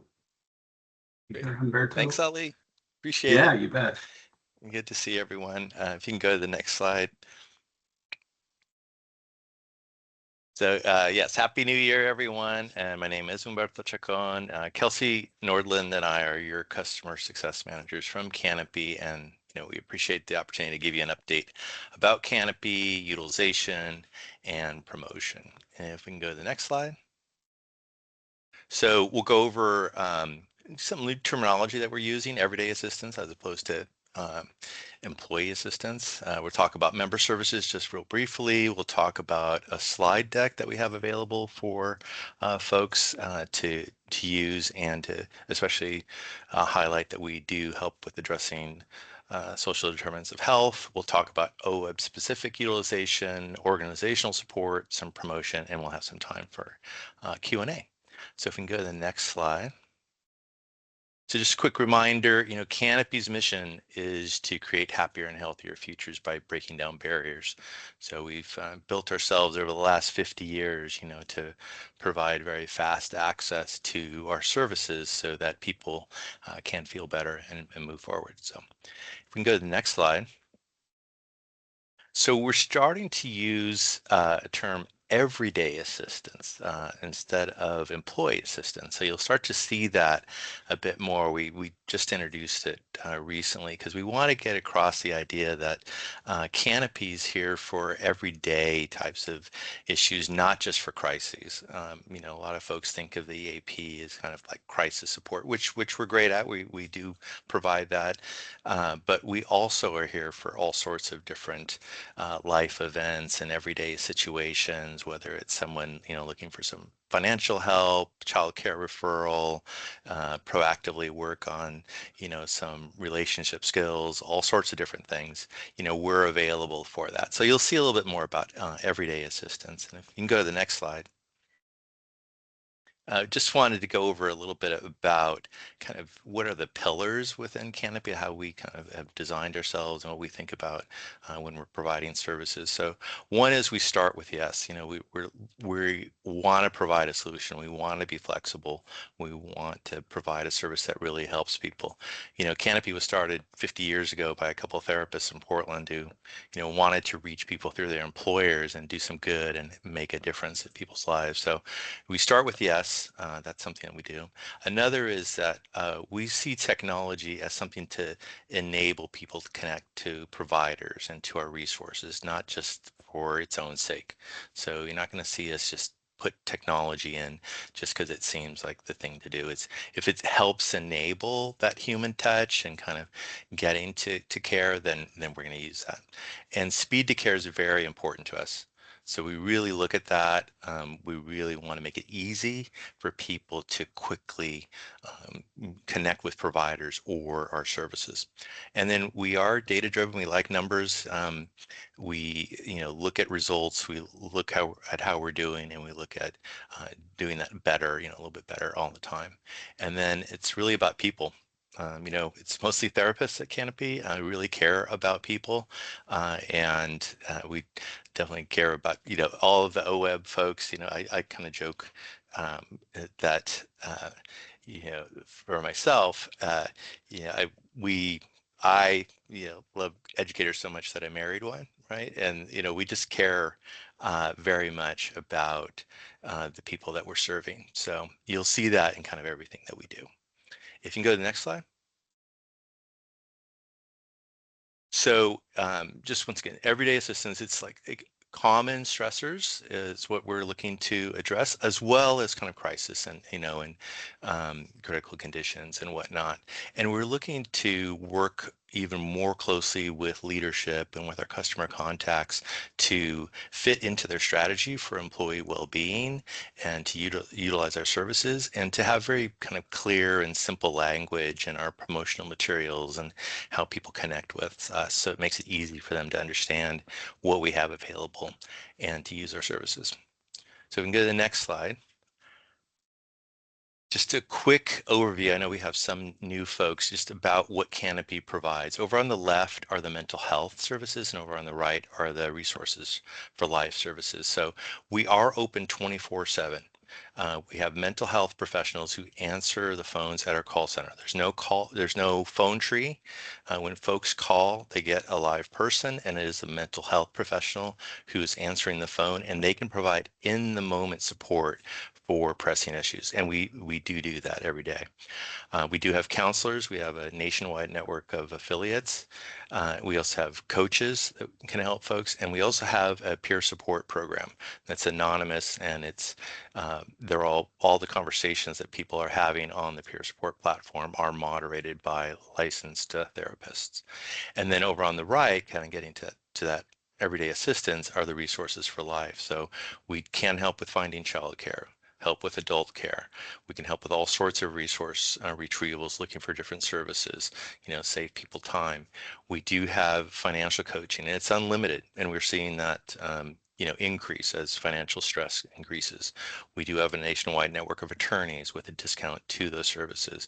We can help with identity theft recovery. We have a partnership with a fertility healthcare clinic, and we also can help people save money on buying a home or finding a home. And we also have some wellness and pet insurance discounts. So once again, to kind of help with those everyday things. We also have a very robust member site, which OEB members are using quite a bit, which have forms, recorded webinars, courses.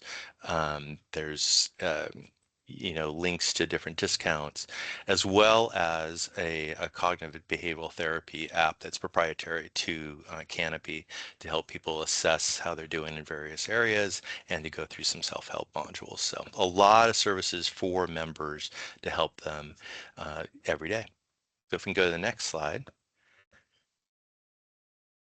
Wanted to tell you about a deck, and this is an example of the template of the deck. It's very simple.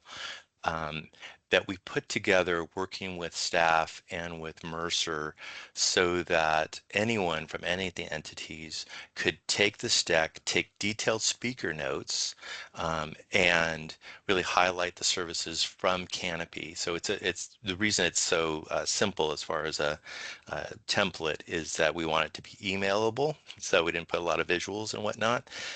So this is just an example of that. If you can go to the next slide. Actually, this is actually from the deck itself. And so one of the things that we do in this deck is we do talk about social determinants of health and how Canopy can help with addressing some of those situations. So like around food support or transportation, housing, et cetera. And there are detailed speaker notes that the presenter can just read if they want. They could also make it their own and add some examples, but we've had groups that have just taken it, provided at staff meetings or different group get-togethers, and really had some good positive feedback. If we can go to the next slide. I put in 2 slides here, with some examples regarding kind of addressing basic needs. And I'm not going to read all of this, but I do want to read the first one on this one, which talks about housing needs. So we had a member situation where a member called and requested resources for he and his toddler. He was living in his car and he needed some urgent housing resources. So Canopy's response was to provide him with a curated list of housing resources suitable for him and his toddler, as well as some financial assistance options. And due to the urgency of the situation, we provided this information within 3 hours. So we wanted to get right back to him and provide him with some help for that. If we can go to the next slide. See, this is examples 7 and 8. There are other slides that if people choose to, they can give some more examples. So I'll just go over the first one up here. Example 7, language and cultural needs. So the member situation was a member's mother, who was a non-native English speaker, who lived with them and who spoke Spanish, was depressed and feeling lonely.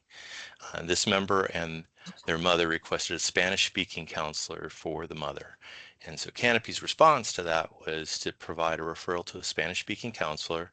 And then we heard back from the member that their mother connected well with the counselor, and her mother opened up about her situation and feeling her feelings about being in a new country. And she found ways to help herself feel better and make friends, and reported some positive results. And so the member and their mother expressed a deep appreciation for support from the counselor. So we give some examples like this that anyone can describe to staff, so that they know that Canopy's here to help with all sorts of different situations. So just wanted to tell you about that. If anybody's interested in seeing that deck or giving that deck, just contact Kelsey or me and we can share that with you. If we can go to the next slide, I will hand it off to Kelsey to give us some highlights of usage from OEB for the first year. Thank you, Umberto. Hi, everyone. Happy to be here with you all again. Yeah, like Umberto mentioned, we're going to review some highlights for OEB's member services for right now with Canopy, now that they've been with us a full year. So we have 191 entities and 76,500 employees covered for 2026. This is 7 more entities than last year, which again was OEB's first year with Canopy. And this is actually about 20 more entities than OEB's previous EAP. So we're really happy to see these numbers increasing so we can continue expanding our support to folks. Next slide.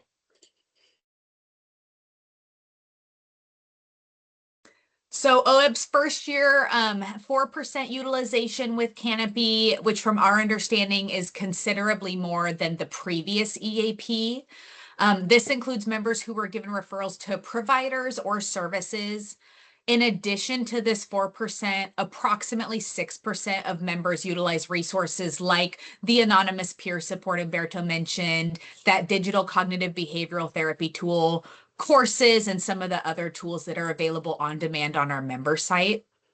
This 4% utilization, we really have entity contacts to thank for this. Myself and Umberto collaborate with them to help spread the word about Canopy's resources available to employees and their family members.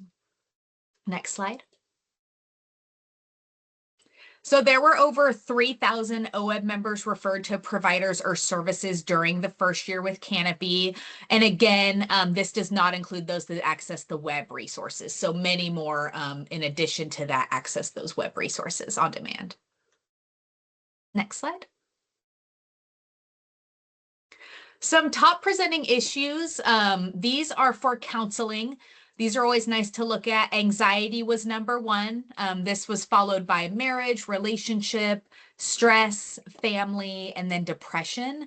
This does align with our book of business. Something that's kind of interesting is before the pandemic, anxiety was around the 5th top presenting issue for counseling, and then now it remains in that top 1 or 2 pretty much across the board for all industries. Next slide. And then some resources for life. So members access legal the most. Financial was also highly utilized, which, like Umberto mentioned, is that unlimited financial coaching benefit. We do continue to see a need for this topic. So members also have access to DIY tools, calculators, and webinars specific to financial support. Resource retrievals and housing support were also in the top 4 for benefits used under this resources for life. Next slide. In the moment counseling support, this is really important for people to have access to. If anyone is feeling overwhelmed, they can call Canopy to speak with a counselor 24/7, 365. For the first year, 120 members access this. Next slide. Speed to care. This is one of my favorite slides to talk about. So speed to care is really a big differentiator for Canopy and for that member experience. When you reach out to us for counseling, we send the referral to the counselor for the member, and then we have a team that tracks on that referral until a first appointment is scheduled. So OEB averaged 6.7 days to first appointment in their first year with Canopy, which is amazing. And that number is actually even lower these past few months. Next slide. Provider network. So especially for something like counseling, it's really important for it to feel like a good, comfortable fit between the provider and the member. So we can match folks with counselors based on a lot of different criteria, things like age range, ethnicity, gender. And then we can also match members with a counselor that accept their medical insurance. That way they can continue with that same provider beyond the free EAP sessions. Next slide. I think this is the last slide for some of the member information. So I just wanted to include some of these testimonials. These are a few that we received. I'll read just the top one. It's one of my favorites. It says, I appreciate the support Whitney provides in therapy, including both listening and providing practical and helpful strategies. The work we are doing is making a difference. Thank you. So in addition to these quotes, following our member surveys, 100% of members are satisfied with the courtesy of Canopy staff and the time that it took to get to their first appointment. 100% satisfaction in those is huge. 97% of members are satisfied with their most recent experience with Canopy, which is fantastic. And then, like I mentioned, this kind of wraps up some of the member stuff. So I'll pass it over to Umberto to talk about organizational support. We can go ahead and go to the next slide.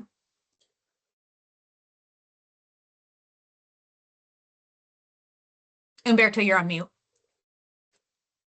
Thank you. Appreciate that. So in addition to helping members with services for them and their families, we also support the entities, our entity contacts, managers, and whatnot out in the entities. So we provide support to promote our services, and we have proactive outreach. We've gone to insurance committee meetings, that sort of thing. We also provide critical incident support, and I'll show you some numbers in just a moment after a traumatic event like an employee death. We also provide layoff support, and we have done that, as well as 24/7 unlimited consultations with our clinicians for managers about employees that they're concerned about or situations that they have going on that are people related. We also have performance-based referrals where we partner with entities where an employee's performance has fallen off and they suspect something's going on psychologically or personally that's blocking them from performing, and so they refer the employee to Canopy for therapy. And then we also have web-based resources for managers, like little micro training videos. So those clinicians that meet with managers, they've picked up on themes and they've put together short videos, like 2 to 5 minutes, on topics that they hear about or consult on all the time, like conflict management and giving feedback or going from being a peer to a supervisor, things like that, as well as other resources on our member site. And then we also have EAP newsletters that we promote the Canopy services. So every month we promote a different service, and we put out a flyer in English and in Spanish, as well as we have a quarterly leadership newsletter that goes out. If we can go to the next slide. And so, so far in the first year, 12 entities used our critical incident support services. So that's where, after a traumatic event, we were contacted, and that's 24/7. We're available for that, and we provided on-site critical incident stress debriefing with a trained counselor. If we can go to the next slide. And there were 29 management and organizational consultations. I actually had a bunch of examples, but kind of limited for time here, so I'll just talk about a couple of them. We did have a large entity that had a gun violence speaker And after that speaker, who was not from Canopy, they wanted a consultation with Canopy clinicians about what support we might be able to do. So we could provide an on-site group debrief. We could speak with different managers who had some concerns, following the speaker who spoke about gun violence. We had another situation where Canopy was called, and the group had issues where their staff were dealing with children with high behavioral needs and who experienced a lot of violence and trauma, and they were wondering what Canopy could do to help the staff. And we provided various resources, including individual counseling for managers as well as some group resources for staff. So all sorts of different things that we can do for management and supervisors. If we can go to the next slide. And then we do provide layoff support, and we have provided that to entities over the year, different job search information, as well as support for people affected or who remain in the organization. If we can go to the next slide. I will actually hand it back to Kelsey. Yes. And I know that we're a little behind schedule, so I'll try to be quick on some of these final slides here, especially just so we have time for questions if anyone has any. So just kind of a reminder for promotion, we have a lot of virtual and hard copy materials that are regularly shared with entities. Umberto mentioned the monthly and quarterly emails that are sent to entities. We also have countless flyers on EAP benefits. But in addition to just highlighting the EAP benefits, we also have tip sheets and a digital bookcase that provide practical tips and resources for a wide variety of things. Things like grief, trauma, career development, leadership, suicide prevention, end of life planning, all kinds of stuff that have much more detailed information and content there. Hard copy promotional materials, wallet cards, brochures, flyers, those are available at no charge for entities in English and Spanish. And entities can request that just directly through our website or by reaching out to myself and Umberto. And then we also provided a custom home mailer at no charge last year. Next slide. Another testimonial I just wanted to include. I feel like we all email and we kind of work behind the scenes, but it's really nice to see and feel what the members and what the entity contacts are really experiencing. So this was from an entity. To wrap up some organizational support, they said, "We truly appreciate the valuable benefits you provide to our employees, and we encourage them to take advantage of these offerings multiple times throughout the benefit year. I attended the virtual conference today and found it to be full of helpful suggestions and insightful information. Thank you again for your continued support and resources." So again, just really nice to see that the work that we're doing is having a positive impact on folks. And with that, we can go ahead and go to the next slide. Great, thanks, Kels. So Canopy, you may have heard, did join Revive, which is an alliance of companies that provide virtual care solutions. So with that, you're going to hear more about it later, but it helps us in providing even a broader network and then some wherewithal for some technological innovation. So look forward to telling you more about that later. If we can go to the next slide and see if there are any questions. I know we don't have much time, but are there any questions out there?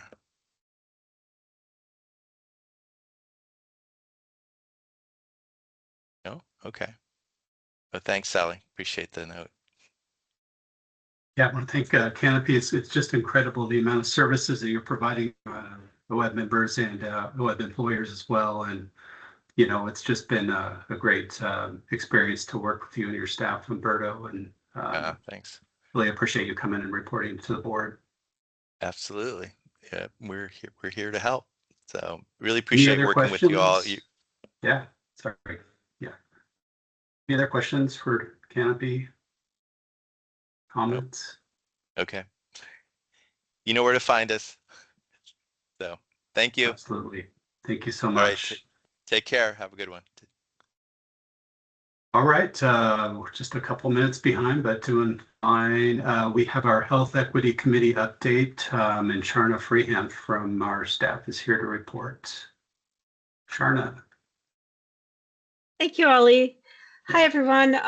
My name is Sharna Freehan. I use she, her pronouns, and I have been here heading up the Health Equity Work Group on the staff side of things for almost 4 years now. So it feels like I just started at PEB and OEB, but I've been around for a little while. So wanted to give you some updates on things that we have been up to as a work group and a committee. In the last quarter of 2025. So we have included some health equity questions on the first round of OEB renewal letters, and the group is going to continue to monitor and be involved in checking out what the responses are and asking appropriate clarifications as we have rounds 2 and 3 moving forward. Of course, our Mercer partnership will be instrumental in getting that information back. We are very excited to welcome Dr. Andrea Lara to the work group. She is going to be another representative from OEB, and her health equity expertise is going to come in. It's going to make the group so much more rich, and the depth of her knowledge and expertise is going to be so valuable. So we're very happy that she's joining us, and we plan to have an orientation with her and sort of bring her up to speed on the history of the group. The other person that we want to welcome is Katie Scott from Mercer. She is now heading up the Health Equity Work Group for Mercer, and she has been instrumental in creating the initial health equity strategy from the very beginning with OEB and PEB, and she has also headed up the PMAC and Worksite Wellness Coordinating Council. Thank you. Thank you, Brain. On the PEB side of things. And she was also one of the principal folks who, along with Kalia Greenwich, to create the report for gender affirming care, the vendor assessment that was done prior to the passage of House Bill 2002. And so I'd like to invite Katie to come and tell us about our last quarterly meeting, please. Thank you, Sharna. And hi, everyone. And it's really nice to formally meet you all. I know this is my first OEB board meeting, although I have been to PEB board meetings, as Sharna has mentioned, from the past work I've done.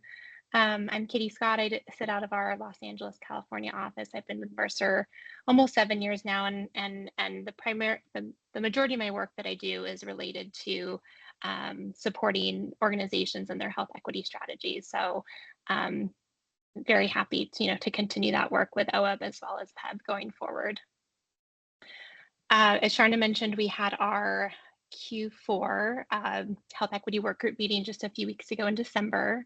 And really the basis of that meeting was being able to share the feedback and on the tactics that were proposed to both the PEB board in November, as well as the OEB board and as part of the OEB retreat in November as well. So it was really an opportunity to have the work group see and hear the feedback from those tactics. And from that feedback and discussion that we had at the Q4 work group meeting, we are going to be using that to create a 3-year strategic roadmap separately for PEB as well as OEB to kind of utilize as a basis for the priorities and initiatives over the next 3 years related to health equity.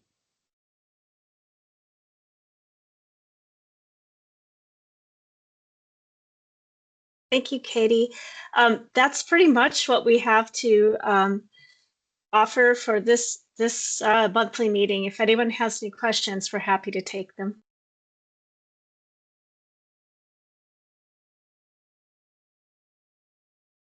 Thank you, Katie and Sharna. We're gonna, oh, please go ahead, Bill.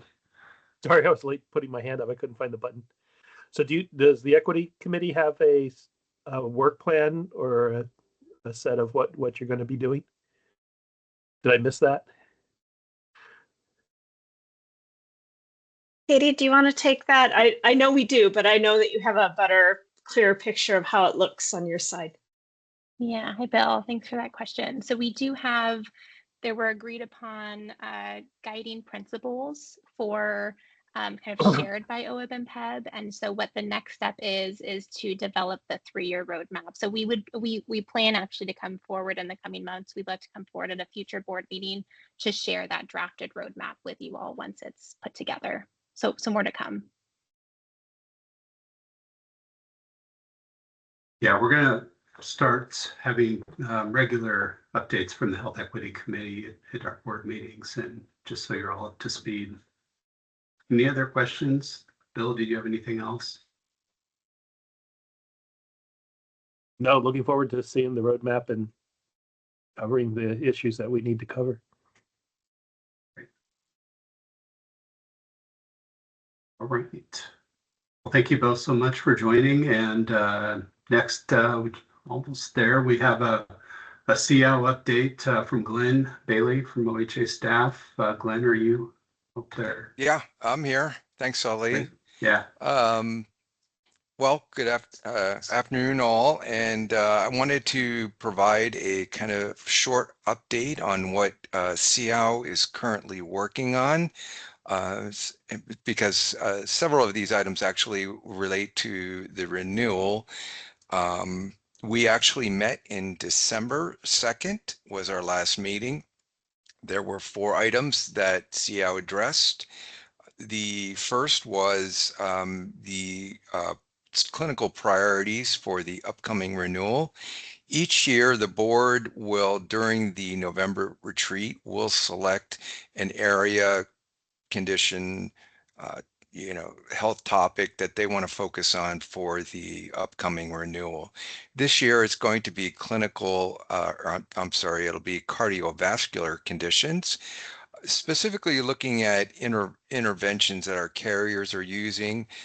For this, Mercer developed a set of questions that will look at the type of interventions, early detection, monitoring, overall management.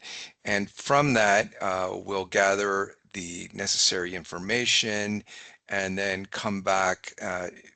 Suggestions will be brought back to CIAO and the board for decision for the upcoming plan year. The next item was, we actually briefly touched on it, was behavioral network access performance guarantees. In 2024, PEB and OEB had developed through the Innovation Work Group a set of performance guarantees and standards for behavioral network access, such as provider diversity, time to appointment, overall wait time, to really get in a sense of how are our current behavioral networks and how can they be improved. We got our first set of initial findings this year. It came back, Mercer, we reviewed it in October, and Mercer actually came back in December with a set of recommendations for both targets that should be put in place for each of these measures, as well as fees at risk performance guarantees. They were put into the renewal letters for the carriers to comment on, and will be brought back near the end of the renewal for CIAO and the board to make decisions on.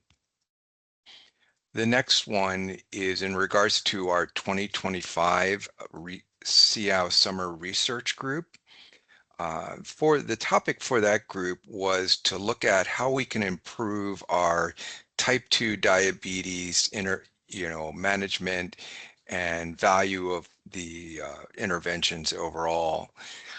So what happened was a framework of measures was developed, both for the types of medication treatments that happens with each of the carriers, and then looking at, based on those treatment areas, what were the outcomes based on HB1AC.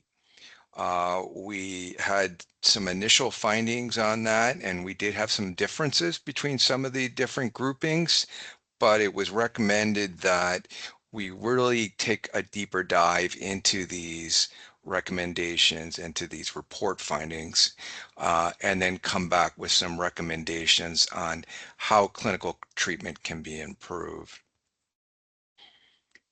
The last thing was we looked at a topic for the upcoming summer CL research group.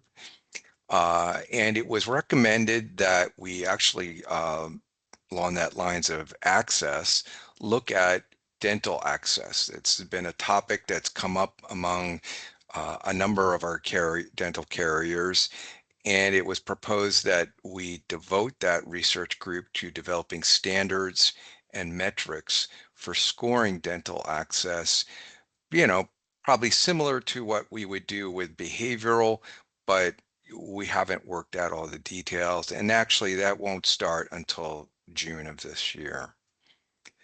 Those were really the 4 items we focused on for the upcoming meetings. Just like the board, we're going to be focused on looking or reviewing what comes back from the renewals letters in regards to the clinical priorities, both asking any necessary questions and then making recommendations to the board. And we'll also be available if new programs come up or new benefits that need COUT to make recommendations to the board. Thank you, Glenn. Bill, anything to add? Good. No, that covered it. All right. Any questions for Glenn? A lot of work to come.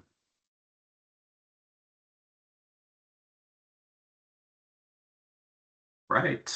The last item on the agenda before public comment is a innovation work group update. Margaret, are you here? Thank you. Yeah, I am here. Thank you, Ali.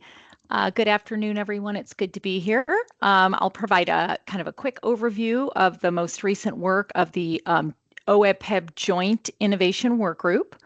The work group last met on December 3rd, and at that meeting, a lot of the focus was very detailed and specific into looking at cost data, specifically looking at 2024 data relative to Medicare payment rates.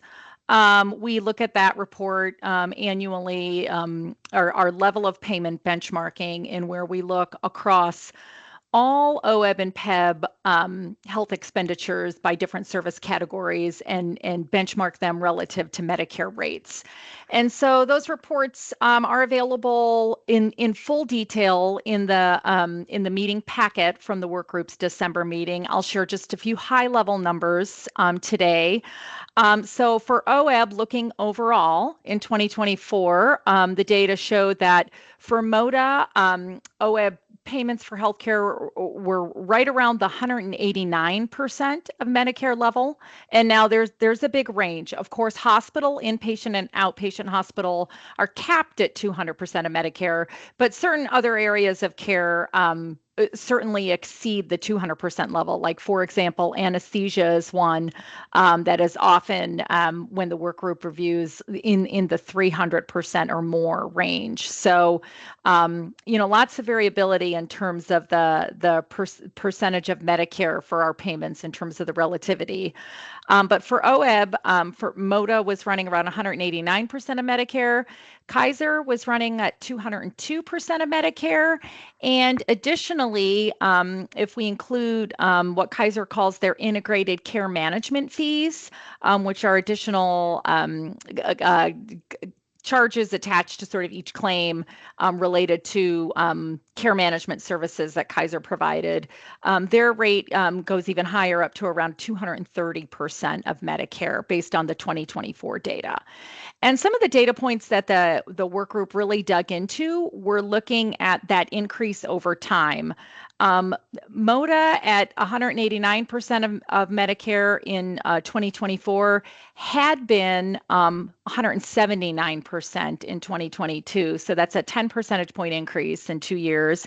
And Kaiser was 183% in 2022 and went up to 202% for 2024. So that's a 19 percentage point increase over the 2-year period. So the work group had a lot of questions and in terms of looking at this data in detail, some of the information the carriers provided in terms of why that relativity against Medicare is eroding had to do with some of the things we've heard, previously around labor costs, traveling nurses, costs associated with strikes among employees in the healthcare setting, inflation costs that are affecting the cost of equipment and supplies, increasing costs for security cited by providers and facilities, and also noted that Medicare cut, in particular, Medicare increases on the professional side, so not hospitals, but physician services and professional services tend to be much lower or even negative in some years. And so that begins to chip away at the relativity against Medicare in terms of commercial costs are increasing at higher rates. So there were a lot of questions within the work group related to that. In follow-up, we will, at the next innovation work group meeting, which is happening at the end of this month, it's scheduled for Wednesday, January 28th, 1:30 p.m. We will be having all 3 OEB and PEB carriers come to that meeting to specifically respond to some of the questions that were raised related to this data and talk more about their cost trends and what we're seeing relative to our Medicare benchmarking for payment levels. In addition, at the December 3rd meeting, the Innovation Work Group began sort of a higher level conversation, strategic conversation, looking at opportunities for plan innovation, particularly for where there might be opportunities for OEB and PEB to sort of leverage their shared goals and market share and pursue common initiatives aimed at improving quality and reducing plan costs. Some of the examples they looked at came from other states. The work group looked at examples, tiered network examples from Minnesota. Also an example from Colorado that involved sort of steering members to what Colorado calls fair price providers. These are service providers that have specifically contracted for and agreed to favorable pricing. So somewhat similar to what we've recently implemented with Garner, but with its own sort of nuances. And then also episodes from Tennessee, or example from Tennessee based on episodes of care that looked at sort of approaches that are designed to hopefully better manage cost and accountability for accountability related to outcomes and cost for a full episode of care, say a full episode of breast cancer treatment or something of that nature. So in the coming months, the work group is going to continue will continue that conversation in their March meeting with some further discussion and with the ultimate goal of identifying potential opportunities where they could make recommendations to the board about strategies that would be beneficial for OEB and PEB to explore on the sort of care delivery and cost sustainability front. And sort of just to refresh, OEB's representatives to the innovation work group are Sally Duerfeld and Robert Young. We're so grateful to have them engaged in the work. That said, the meetings are open to any and all board members who wish to attend.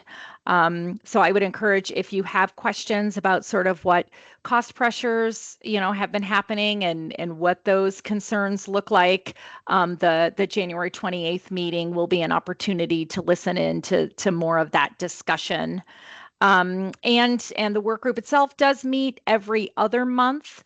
We have meetings planned through, we have January, March, and May on the calendar for the first half of this year, and we will soon be scheduling bi-monthly meetings for the second half of the year as well and getting those on calendars. Are there any questions?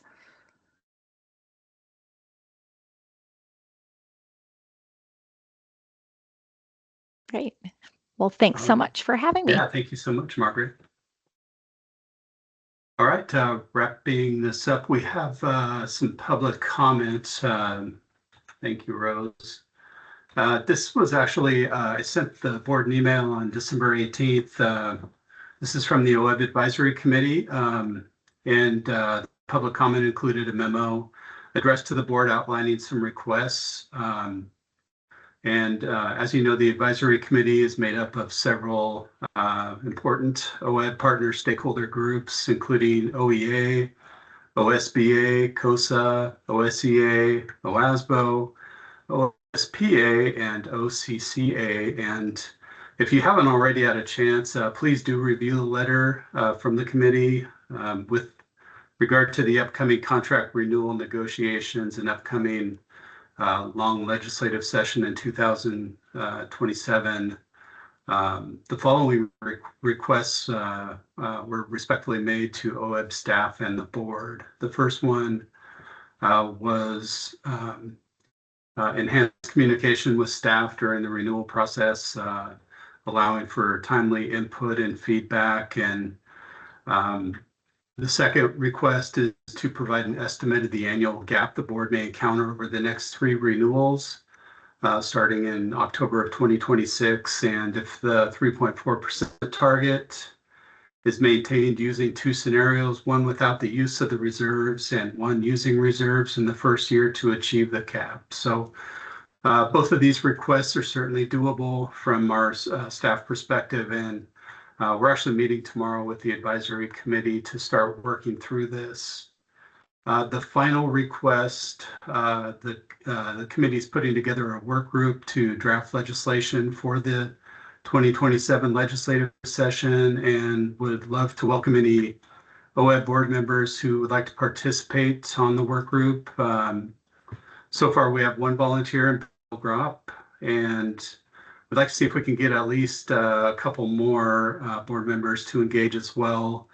The rough estimate on time commitment is about 2 to 3 1-hour meetings starting in mid-March. And no need to put you on the spot right now, but if you'd be interested, please contact me by email. I'd be happy to field any questions related to that that you might have. And lastly, regarding communications, I'd just like to encourage board members representing these stakeholder groups to stay in constant communications prior to the next few board meetings, so decisions are well informed and representative of all those that the board represents. And I think we really like to thank the advisory committee for submitting public comment today. And as we talked about in the November retreat, that this group has been hugely beneficial in pursuing legislative solutions, soliciting member input on key decisions in front of you as the board, and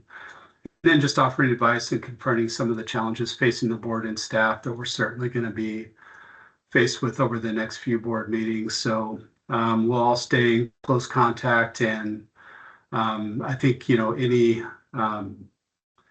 consulting you need between board meetings, staff, Mercer, we're all here to support you as the board and make sure those communications are being had. So with that, any questions on the public comment?